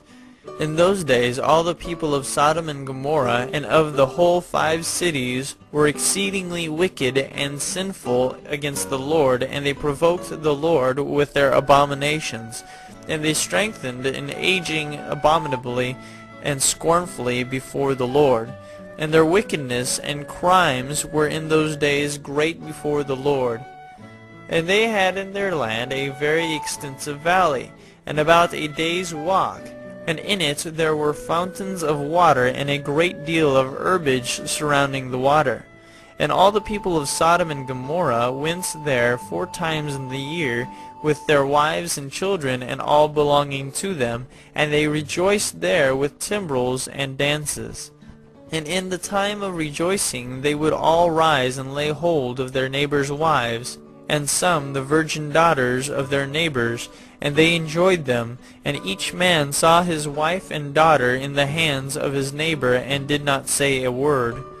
And they did so from morning to night, and they did so from morning to night, and they afterward returned home, each man to his house, and each woman to her tent. So they always did 4 times in the year. Also, when a stranger came into their cities and brought goods which he had purchased with a view to dispose of there, the people of these cities would assemble, men, women, and children, young and old, and go to the man and take his goods by force, giving a little to each man, until there was an end to all the goods of the owner which he had brought into the land. And if the owner of the goods quarreled with them, saying, What is this work which you have done to me? Then they would approach to him one by one, and each would show him the little which he took, and taunt him, saying, I only took that little which thou didst give me. And when he heard this from them all, he would arise and go from them in sorrow and bitterness of soul, when they would all arise and go after him, and drive him out of the city with great noise and tumult. And there was a man from the country of Elam, who was leisurely going on the road, seated upon his ass, which carried a fine mantle of divers colors, and the mantle was bound with a cord upon the ass. And the man was on his journey, passing through the street of Sodom when the sun set in the evening. And he remained there in order to abide during the night, but no one would let him into his house. And at that time there was in Sodom a wicked and mischievous man, one skillful to do evil, and his name was Hadad. And he lifted up his eyes and saw the traveler in the streets of the city. And he came to him and said, Whence comest thou, and whither dost thou go? And the man said to him, I am traveling from Hebron to Elam, where I belong, and as I passed the sun set, and no one would suffer me to enter his house, though I had bread and water, and also straw and provender for my ass, and am short of nothing. And Hadad answered and said to him, All that thou shalt want shall be supplied by me, but in the street thou shalt not abide all night. And Hadad brought him to his house, and he took off the mantle from the ass with the cord, and brought them to his house, and he gave the ass straw and provender, whilst the traveler ate and drank in Hadad's house, and he abode there that night. And in the morning the traveler rose up early to continue his journey, when Hadad said to him, Wait, comfort thy heart with a morsel of bread, and then go. And the man did so, and he remained with him. And they both ate and drank together during the day, when the man rose up to go. And Hadad said to him, Behold, now the day is declining. Thou hadst better remain all night, that thy heart may be comforted. And he pressed him so that he tarried there all night. And on the second day he rose up early to go away, when Hadad pressed him, saying, Comfort thy heart with a morsel of bread, and then go. And he remained and ate with him also the second day. And then the man rose up to continue his journey. And Hadad said to him, Behold, now the day is declining. Remain with me to comfort thy heart, and in the morning rise up early and go thy way. And the man would not remain, but rose and saddled his ass. And whilst he was saddling his ass, the wife of Hadad said to her husband, Behold, this man has remained with us for 2 days, eating and drinking, and he has given us nothing. And now shall he go away from us without giving anything? And Hadad said to her, Be silent. And the man saddled his ass to go, and he asked Hadad to give him the cord and mantle to tie it upon the ass. And Hadad said to him, What sayest thou? And he said to him, That thou, my lord, shalt give me the cord and the mantle made with divers colors, which thou didst conceal with thee in thy house, to take care of it. And Hadad answered the man, saying, This is the interpretation of thy dream. The cord which thou didst see means that thy life will be lengthened out like a cord, and having seen the mantle colored with all sorts of colors, means that thou shalt have a vineyard in which thou wilt plant trees of all fruits. And the traveler answered, saying, Not so, my lord, for I was awake when I gave thee the cord, and also a mantle woven with different colors, which thou didst take off the ass to put them by for me. And Hadad answered and said, Surely I have told thee the interpretation of thy dream, and it is a good dream, and this is the interpretation thereof. Now the sons of men give me 4 pieces of silver, which is my charge for interpreting dreams, and of thee only I require 3 pieces of silver. And the man was provoked at the words of Hadad, and he cried bitterly. And he brought Hadad to Sarach, judge of Sodom. And the man laid his cause before Sarach the judge. And Hadad replied, saying, It is not so, but thus the matter stands. And the judge said to the traveler, This man Hadad telleth thee truth, for he is famed in the cities for the accurate interpretation of dreams. And the man cried at the word of the judge, and he said, Not so, my lord, for it was in the day that I gave him the cord and mantle which was upon the ass, in order to put them by in his house. And they both disputed before the judge, the one saying, Thus the matter was, and the other declaring otherwise. And Hadad said to the man, Give me 4 pieces of silver, that I charge for my interpretations of dreams. I will not make any allowance, and give me the expense of the 4 meals that thou didst eat in my house. And the man said to Hadad, Truly I will pay thee for what I ate in thy house. Only give me the cord and mantle which thou didst conceal in thy house. And Hadad replied before the judge and said to the man, Did I not tell thee the interpretation of thy dream? The cord means that thy days shall be prolonged like a cord, and a mantle that thou wilt have a vineyard in which thou wilt plant all kinds of fruit trees. This is the interpretation of thy dream. Now give me the 4 pieces of silver that I require as a compensation, for I will make thee no allowance. And the man cried at the words of Hadad, and they both quarreled before the judge, and the judge gave orders to his servants, who drove them rashly from the house. And they went away quarreling from the judge, when the people of Sodom heard them. And they gathered about them, and they exclaimed against the stranger, and they drove him rashly from the city. And the man continued his journey upon his ass with bitterness of soul, lamenting and weeping. And whilst he was going away, he wept at what had happened to him in the corrupt city of Sodom. The Book of Jasher, chapter 19. And the cities of Sodom had 4 judges to 4 cities, and these were their names: Sirach in the city of Sodom, Sharkad in Gomorrah, Zabnak in Admah, and Menon in Zeboim. And Eliezer, Abraham's servant, applied to them different names, and he converted Sirach to Shakra, Sharkad to Shakrura, Zebnak to Kazubim, and Menon to Matzlodin. And by desire of their 4 judges, the people of Sodom and Gomorrah had beds erected in the streets of the cities. And if a man came to these places, they laid hold of him, and brought him to one of their beds, and by force made him to lie in them. And as he lay down, 3 men would stand at his head, and 3 at his feet, and measure him by the length of the bed. And if the man was less than the bed, these 6 men would stretch him at each end. And when he cried out to them, they would not answer him. And if he was longer than the bed, they would draw together the 2 sides of the bed at each end, until the man had reached the gates of death. And if he continued to cry out to them, they would answer him, saying, Thus shall it be done to a man that cometh unto our land. And when men heard all these things that the people of the cities of Sodom did, they refrained from coming there. And when a poor man came to their land, they would give him silver and gold, and cause a proclamation in the whole city not to give him a morsel of bread to eat. And if the stranger should remain there some days, and die from hunger, not having been able to obtain a morsel of bread, then at his death all the people of the city would come and take their silver and gold which they had given to him.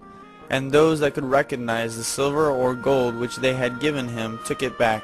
And at his death they also stripped him of his garments, and they would fight about them, and he that prevailed over his neighbor took them.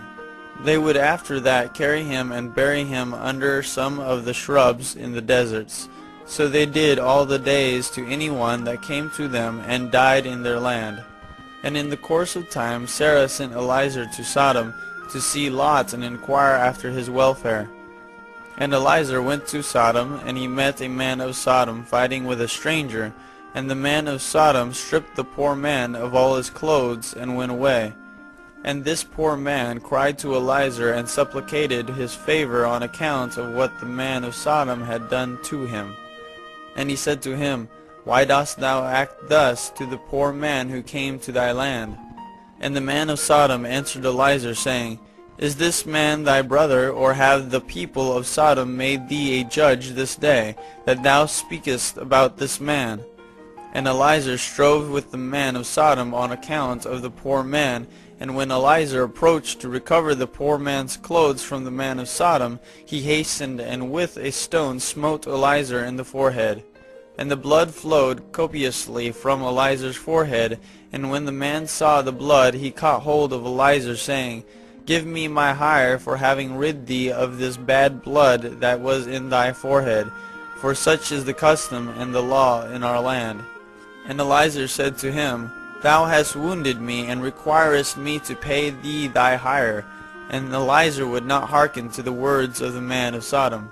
And the man laid hold of Eliezer, and brought him to Shachra, the judge of Sodom, for judgment. And the man spoke to the judge, saying, I beseech thee, my lord, thus has this man done. For I smote him with a stone, that the blood flowed from his forehead, and he is unwilling to give me my hire. And the judge said to Eliezer, This man speaketh truth to thee. Give him his hire, for this is the custom in our land.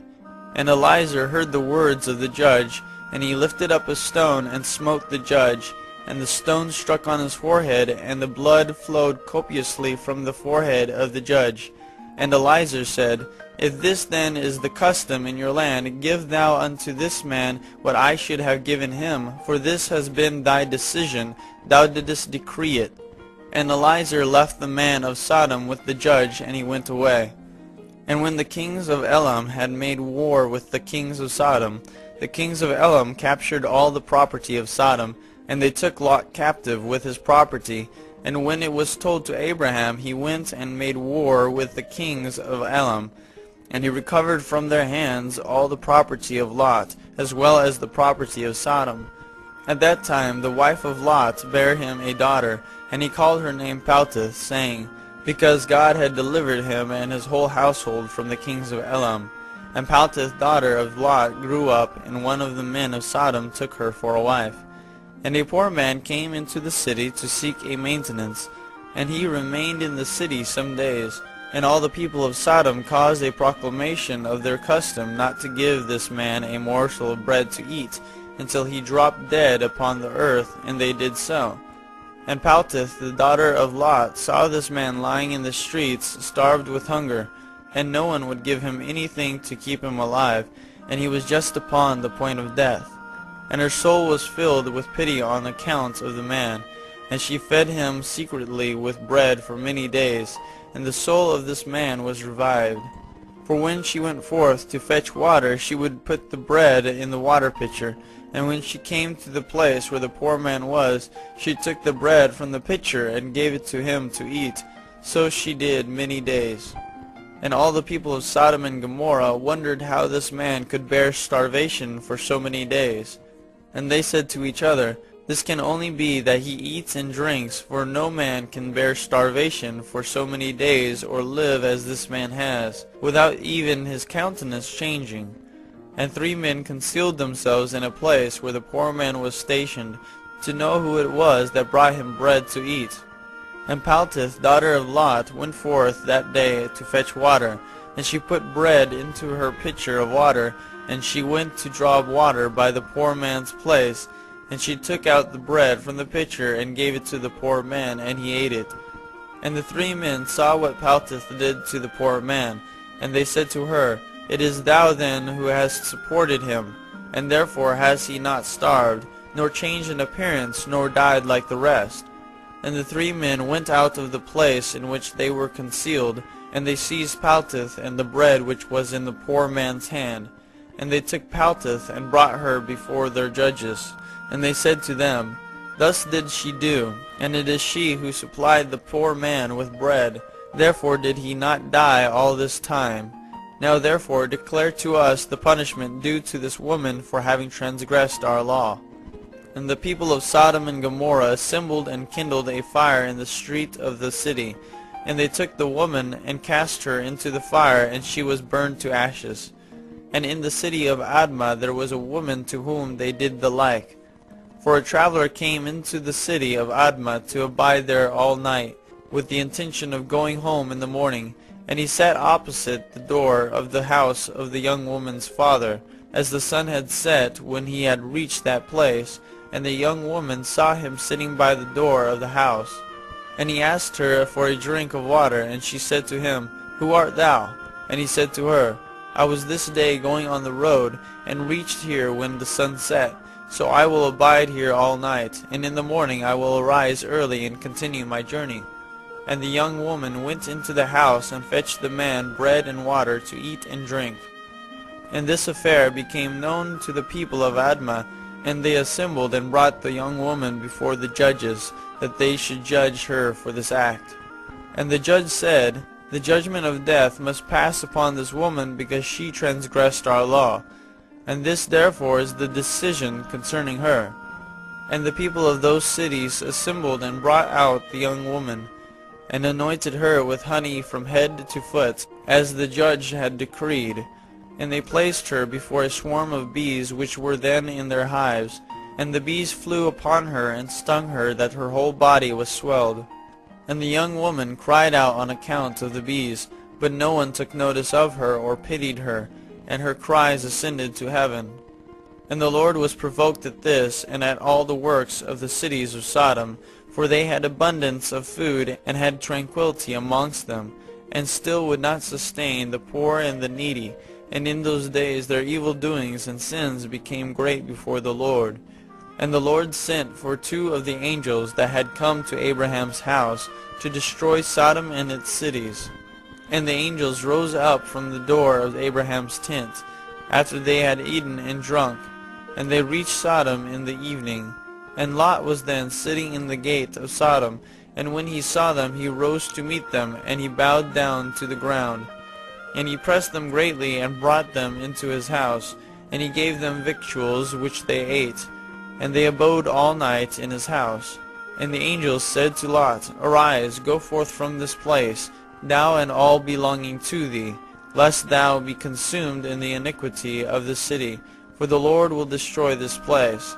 And the angels laid hold upon the hand of Lot, and upon the hand of his wife, and upon the hands of his children, and all belonging to him, and they brought him forth, and set him without the cities. And they said to Lot, Escape for thy life. And he fled, and all belonging to him. Then the Lord rained upon Sodom and upon Gomorrah, and upon all these cities, brimstone and fire from the Lord out of heaven. And he overthrew these cities, all the plain, and all the inhabitants of the cities, and that which grew upon the ground. And Ado, the wife of Lot, looked back to see the destruction of the cities, for her compassion was moved on account of her daughters who remained in Sodom, for they did not go with her. And when she looked back, she became a pillar of salt, and it is yet in that place unto this day. And the oxen which stood in that place daily licked up the salt to the extremities of their feet, and in the morning it would spring forth afresh, and they again licked it up unto this day. And Lot and 2 of his daughters that remained with him fled and escaped to the cave of Adullam, and they remained there for some time. And Abraham rose up early in the morning to see what had been done to the cities of Sodom. And he looked and beheld the smoke of the cities going up like the smoke of a furnace. And Lot and his 2 daughters remained in the cave, and they made their father drink wine. And they lay with him, for they said there was no man upon earth that could raise up seed from them, for they thought that the whole earth was destroyed. And they both lay with their father, and they conceived and bare sons. And the firstborn called the name of her son Moab, saying, From my father did I conceive him. He is the father of the Moabites unto this day. And the younger also called her son Benammi. He is the father of the children of Ammon unto this day. And after this Lot and his 2 daughters went away from there, and he dwelt on the other side of the Jordan with his 2 daughters and their sons. And the sons of Lot grew up, and they went and took themselves wives from the land of Canaan, and they begat children, and they were fruitful and multiplied. The Book of Jasher, chapter 20. And at that time Abraham journeyed from the plain of Mamre, and he went to the land of the Philistines, and he dwelt in Gerar. It was in the 25th year of Abraham's being in the land of Canaan, in the 100th year of the life of Abraham, that he came to Gerar in the land of the Philistines. And when they entered the land, he said to Sarah his wife, Say thou art my sister, to any one that shall ask thee, in order that we may escape the evil of the inhabitants of the land. And as Abraham was dwelling in the land of the Philistines, the servants of Abimelech, king of the Philistines, saw that Sarah was exceedingly beautiful, and they asked Abraham concerning her, and he said, She is my sister. And the servants of Abimelech went to Abimelech, saying, A man from the land of Canaan is come to dwell in the land, and he has a sister that is exceedingly fair. And Abimelech heard the words of his servants who praised Sarah to him. And Abimelech sent his officers, and they brought Sarah to the king. And Sarah came to the house of Abimelech, and the king saw that Sarah was beautiful, and she pleased him exceedingly. And he approached her, and said to her, What is that man to thee with whom thou didst come to our land? And Sarah answered and said, He is my brother. And we came from the land of Canaan to dwell wherever we could find a place. And Abraham said to Sarah, Behold, my land is before thee. Place thy brother in any part of this land that pleases thee, and it will be our duty to exalt and elevate him above all the people of the land, since he is thy brother. And Abimelech sent for Abraham, and Abraham came to Abimelech. And Abimelech said to Abraham, Behold, I have given orders that thou shalt be honored as thou desirest on account of thy sister Sarah. And Abraham went forth from the king, and the king's present followed him. As at evening time, before men lie down to rest, the king was sitting upon his throne, and a deep sleep fell upon him. And he lay upon the throne, and slept till morning. And he dreamed that an angel of the Lord came to him with a drawn sword in his hand, and the angel stood over Abimelech, and wished to slay him with the sword. And the king was terrified in his dream, and said to the angel, In what have I sinned against thee, that thou comest to slay me with thy sword?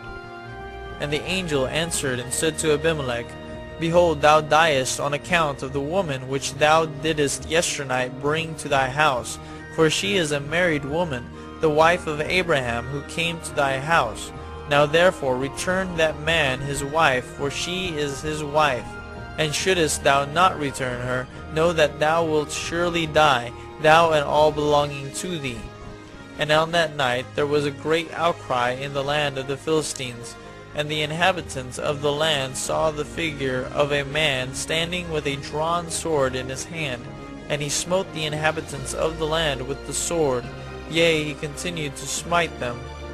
And the angel of the Lord smote the whole land of the Philistines on that night, and there was a great confusion on that night and on the following morning. And every womb was closed, and all their issues, and the hand of the Lord was upon them on account of Sarah, wife of Abraham, whom Abimelech had taken. And in the morning Abimelech rose with terror and confusion, and with great dread. And he sent and had his servants call in, and he related his dream to them. And the people were greatly afraid. And one man standing amongst the servants of the king answered the king, saying, O sovereign king, restore this woman to her husband, for he is her husband. For the like happened to the king of Egypt when this man came to Egypt. And he said concerning his wife, She is my sister, for such is the manner of doing when he cometh to dwell in the land in which he is a stranger. And Pharaoh sent and took this woman for a wife, and the Lord brought upon him grievous plagues, until he returned the woman to her husband. Now therefore, O sovereign king, know what happened yesternight to the whole land, for there was a very great consternation, and great pain and lamentation, and we know that it was on account of the woman which thou didst take. Now therefore restore this woman to her husband, lest it should befall us as it did to Pharaoh, king of Egypt, and his subjects, and that we may not die. And Abimelech hastened and called, and had Sarah called for, and she came before him, and he had Abraham called for, and he came before him. And Abimelech said to them, What is this work you have been doing in saying you are brother and sister, and I took this woman for a wife? And Abraham said, Because I thought I should suffer death on account of my wife. And Abimelech took flocks and herds, and menservants, and maidservants, and 1,000 pieces of silver, and he gave them to Abraham, and he returned Sarah to him. And Abimelech said to Abraham, Behold, the whole land is before thee, dwell in it wherever thou shalt choose. And Abraham and Sarah his wife went forth from the king's presence with honor and respect, and they dwelt in the land, even in Gerar. And all the inhabitants of the land of the Philistines and the king's servants were still in pain, through the plague which the angel had inflicted upon them the whole night on account of Sarah. And Abimelech sent for Abraham, saying, Pray now for thy servants to the Lord thy God, that he may put away this mortality from amongst us. And Abraham prayed on account of Abimelech and his subjects, and the Lord heard the prayer of Abraham, and he healed Abimelech and all his subjects. The Book of Jasher, chapter 21. And it was at that time, at the end of a year and 4 months of Abraham's dwelling in the land of the Philistines in Gerar, that God visited Sarah, and the Lord remembered her, and she conceived and bare a son to Abraham. And Abraham called the name of the son which was born to him, which Sarah bare to him, Isaac. And Abraham circumcised his son Isaac at 8 days old, as God had commanded Abraham to do unto his seed after him. And Abraham was 100, and Sarah 90 years old, when Isaac was born to them. And the child grew up, and he was weaned, and Abraham made a great feast upon the day that Isaac was weaned. And Shem and Eber, and all the great people of the land, and Abimelech, king of the Philistines, and his servants, and Phicol, the captain of his host, came to eat and drink and rejoice at the feast which Abraham made upon the day of his son Isaac's being weaned. Also Terah the father of Abraham, and Nahor his brother, came from Haran, they and all belonging to them, for they greatly rejoiced on hearing that a son had been born to Sarah. And they ate and drank at the feast which Abraham made upon the day of Isaac's being weaned. And Terah and Nahor rejoiced with Abraham, and they remained with him many days in the land of the Philistines. At that time Serug the son of Reu died in the 1st year of the birth of Isaac son of Abraham, and all the days of Serug were 239 years, and he died. And Ishmael the son of Abraham was grown up in those days. He was 14 years old when Sarah bare Isaac to Abraham. And God was with Ishmael the son of Abraham, and he grew up, and he learned to use the bow, and became an archer. And when Isaac was 5 years old, he was sitting with Ishmael at the door of the tent. And Ishmael came to Isaac, and seated himself opposite to him. And he took the bow, and drew it, and put the arrow in it, and intended to slay Isaac. And Sarah saw the act which Ishmael desired to do to her son Isaac, and it grieved her exceedingly on account of her son. And she sent for Abraham, and said to him, Cast out this bondwoman and her son, for her son shall not be heir with my son. For thus did he seek to do unto him this day. And Abraham hearkened to the voice of Sarah, and he rose up early in the morning, and he took 12 loaves and a bottle of water, which he gave to Hagar, and sent her away with her son. And Hagar went with her son into the wilderness, and they dwelt in the wilderness of Paran with the inhabitants of the wilderness. And Ishmael was an archer, and he dwelt in the wilderness a long time. And he and his mother afterward went to the land of Egypt, and they dwelt there. And Hagar took a wife for her son from Egypt, and her name was Meribah. And the wife of Ishmael conceived, and bare 4 sons and 2 daughters. And Ishmael and his mother and his wife and children afterward went and returned to the wilderness. And they made themselves tents in the wilderness in which they dwelt, and they continued to travel, and then to rest monthly and yearly. And God gave Ishmael flocks and herds and tents on account of Abraham his father, and the man increased in cattle. And Ishmael dwelt in deserts and in tents, traveling and resting for a long time, and he did not see the face of his father. And in some time after, Abraham said to Sarah his wife, I will go and see my son Ishmael, for I have a desire to see him, for I have not seen him for a long time.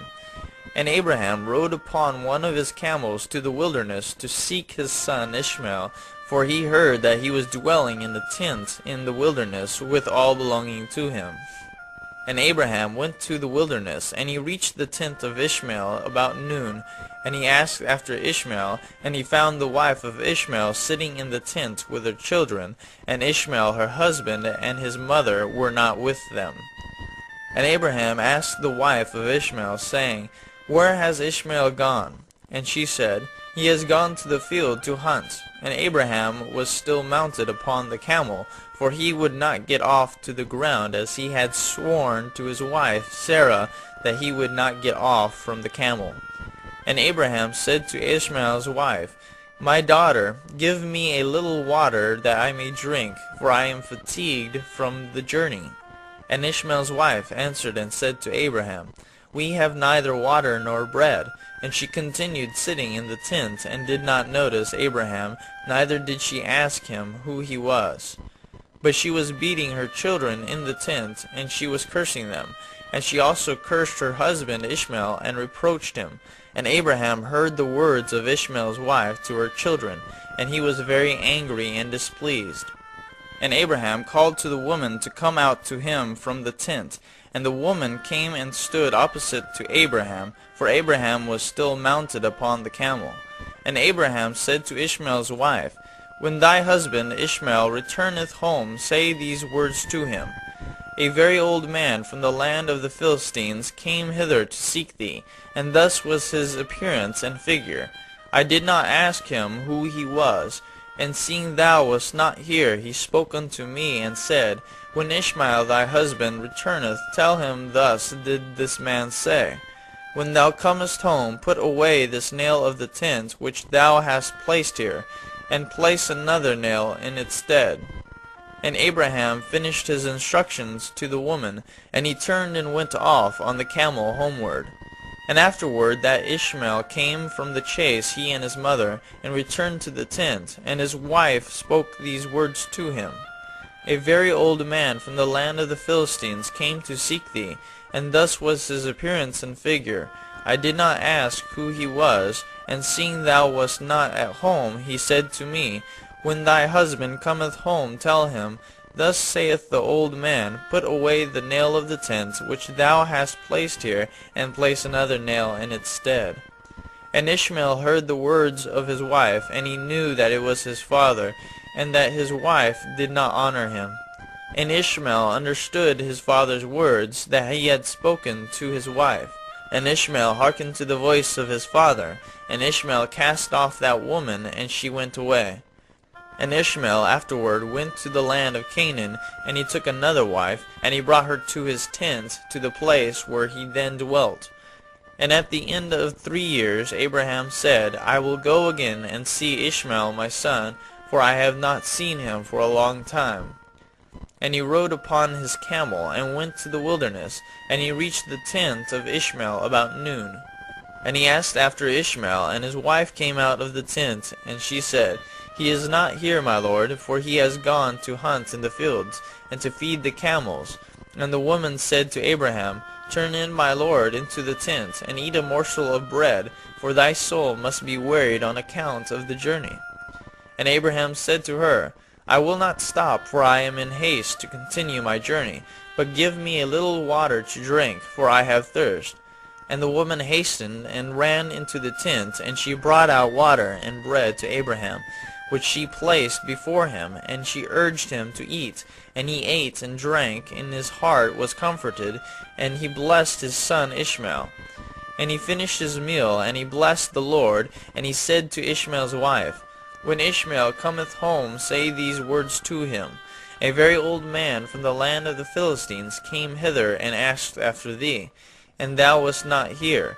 And I brought him out bread and water, and he ate and drank, and his heart was comforted.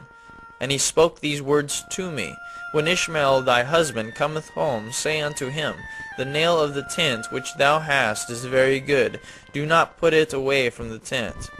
And Abraham finished commanding the woman, and he rode off to his home to the land of the Philistines. And when Ishmael came to his tent, his wife went forth to meet him with joy and a cheerful heart. And she said to him, An old man came here from the land of Philistines, and thus was his appearance. And he asked after thee, and thou wast not here. So I brought out bread and water, and he ate and drank, and his heart was comforted. And he spoke these words to me.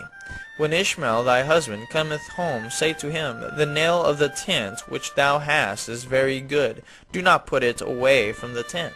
And Ishmael knew that it was his father, and that his wife had honored him, and the Lord blessed Ishmael. The Book of Jasher, chapter 22. And Ishmael then rose up and took his wife and his children and his cattle and all belonging to him, and he journeyed from there, and he went to his father in the land of the Philistines. And Abraham related to Ishmael his son the transaction with the first wife that Ishmael took, according to what she did. And Ishmael and his children dwelt with Abraham many days in that land, and Abraham dwelt in the land of the Philistines a long time. And the days increased, and reached 26 years. And after that Abraham with his servants and all belonging to him went from the land of the Philistines, and removed to a great distance, and they came near to Hebron, and they remained there. And the servants of Abraham dug wells of water, and Abraham and all belonging to him dwelt by the water. And the servants of Abimelech, king of the Philistines, heard the report that Abraham's servants had dug wells of water in the borders of the land. And they came and quarreled with the servants of Abraham, and they robbed them of the great well which they had dug. And Abimelech, king of the Philistines, heard of this affair, and he with Phicol, the captain of his host, and 20 of his men came to Abraham. And Abimelech spoke to Abraham concerning his servants. And Abraham rebuked Abimelech concerning the well of which his servants had robbed him. And Abimelech said to Abraham, As the Lord liveth, who created the whole earth, I did not hear of the act which my servants did unto thy servants until this day. And Abraham took 7 ewe lambs, and gave them to Abimelech, saying, Take these, I pray thee, from my hands, that it may be a testimony for me that I dug this well. And Abimelech took the 7 ewe lambs which Abraham had given to him, for he had also given him cattle and herds in abundance. And Abimelech swore to Abraham concerning the well.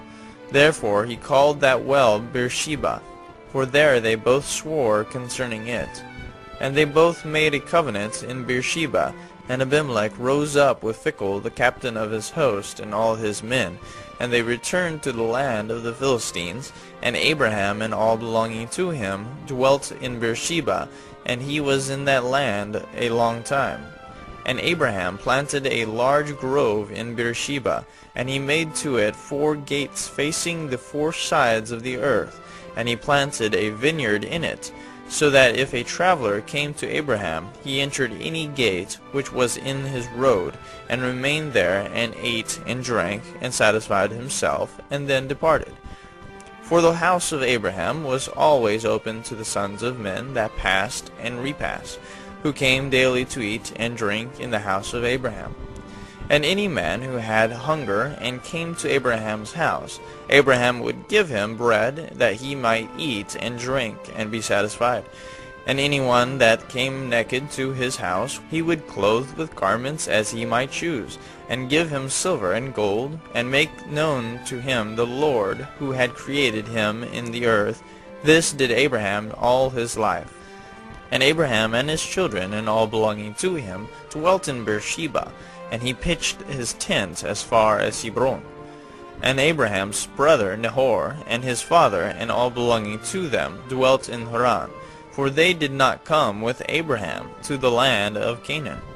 And children were born to Nahor, with Milcah the daughter of Haran, and sister to Sarah, Abraham's wife, bare to him. And these are the names of those that were born to him: Uz, Buz, Kemuel, Kesed, Jazo, Pildash, Tidlaf, and Bethuel, being 8 sons. These are the children of Milcah, which she bare to Nahor, Abraham's brother. And Nahor had a concubine, and her name was Reumah. And she also bare to Nahor Zebach, Gachash, Takash, and Maacah, being 4 sons. And the children that were born to Nahor were 12 sons, besides his daughters, and they also had children born to them in Haran. And the children of Uz, the firstborn of Nahor, were Abi, Sharaf, Gadin, Melas, and Deborah their sister. And the sons of Buz were Barakel, Naamath, Shiva, and Medono. The sons of Kemuel were Aram and Rekob. The sons of Kesed were Anamlech, Mishai, Benon, and Yiphi. And the sons of Chazo were Pildash, Mekai, and Ophir. And the sons of Pildash were Arud, Chamon, Mered, and Moloch. And the sons of Tidlaf were Mashon, Cushan, and Mutsai. And the children of Bethuel were Sekar, Laban, and their sister Rebekah. These are the families of the children of Nahor, that were born to them in Haran. And Aram the son of Kemuel, and Rechab his brother, went away from Haran, and they found a valley in the land by the river Euphrates. And they built a city there, and they called the name of the city after the name of Bethor the son of Aram, that is Aram Naharaim, unto this day. And the children of Kesed also went to dwell where they could find a place. And they went and they found a valley opposite to the land of Shinar, and they dwelt there. And they built themselves a city, and they called the name at the city Kesed, after the name of their father. That is the land Kasdim unto this day. And the Kasdim dwelt in that land, and they were fruitful, and multiplied exceedingly. And Terah, father of Nahor and Abraham, went and took another wife in his old age, and her name was Pelilah. And she conceived and bare him a son, and he called his name Zobah. And Terah lived 25 years after he begat Zobah. And Terah died in that year, that is the 35th year of the birth of Isaac son of Abraham. And the days of Terah were 205 years, and he was buried in Haran. And Zobah the son of Terah lived 30 years, and he begat Aram, Aklis, and Merek. And Aram son of Zobah son of Terah had 3 wives, and he begat 12 sons and 3 daughters. And the Lord gave to Aram the son of Zobah riches and possessions, and abundance of cattle, and flocks and herds, and the man increased greatly. And Aram the son of Zobah and his brother and all his household journeyed from Haran, and they went to dwell where they should find a place, for their property was too great to remain in Haran. For they could not stop in Haran together with their brethren, the children of Nahor. And Aram the son of Zobah went to his brethren, and they found a valley at a distance toward the eastern country, and they dwelt there. And they also built a city there, and they called the name thereof Aram, after the name of their eldest brother, that is Aram Zobah to this day. And Isaac the son of Abraham was growing up in those days, and Abraham his father taught him the way of the Lord, to know the Lord, and the Lord was with him. And when Isaac was 37 years old, Ishmael his brother was going about with him in the tent. And Ishmael boasted of himself to Isaac, saying, I was 13 years old when the Lord spoke to my father to circumcise us. And I did according to the word of the Lord which he spoke to my father. And I gave my soul unto the Lord, and I did not transgress his word which he commanded my father. And Isaac answered Ishmael, saying, Why dost thou boast to me about this, about a little bit of thy flesh, which thou didst take from thy body, concerning which the Lord commanded thee? As the Lord liveth, the God of my father Abraham, if the Lord should say unto my father, Take now thy son Isaac, and bring him up an offering before me, I would not refrain, but I would joyfully accede to it. And the Lord heard the word that Isaac spoke to Ishmael, and it seemed good in the sight of the Lord, and he thought to try Abraham in this matter. And the day arrived when the sons of God came and placed themselves before the Lord, and Satan also came with the sons of God before the Lord. And the Lord said unto Satan, Whence comest thou? And Satan answered the Lord, and said, From going to and fro in the earth, and from walking up and down in it. And the Lord said to Satan, What is thy word to me concerning all the children of the earth? And Satan answered the Lord, and said, I have seen all the children of the earth who serve thee, and remember thee, when they require anything from thee. And when thou givest them the thing which they require from thee, they sit at their ease, and forsake thee, and they remember thee no more. Hast thou seen Abraham the son of Terah, who at first had no children? And he served thee, and erected altars to thee wherever he came, and he brought up offerings upon them, and he proclaimed thy name continually to all the children of the earth. And now that his son Isaac is born to him, he has forsaken thee. He has made a great feast for all the inhabitants of the land, and the Lord he has forgotten. For amidst all that he has done, he brought thee no offering, neither burnt offering, nor peace offering, neither ox, lamb, nor goat, of all that he killed on the day that his son was weaned, even from the time of his son's birth till now, being 37 years, he built no altar before thee, nor brought any offering to thee. For he saw that thou didst give what he requested before thee, and he therefore forsook thee. And the Lord said to Satan, Hast thou thus considered my servant Abraham? For there is none like him upon earth, a perfect and an upright man before me, one that feareth God, and avoideth evil. As I live, were I say unto him, Bring up Isaac thy son before me, he would not withhold him from me. Much more if I told him to bring up a burnt offering before me from his flock or herds. And Satan answered the Lord and said, Speak then now unto Abraham as thou hast said, and thou wilt see whether he will not this day transgress and cast aside thy words.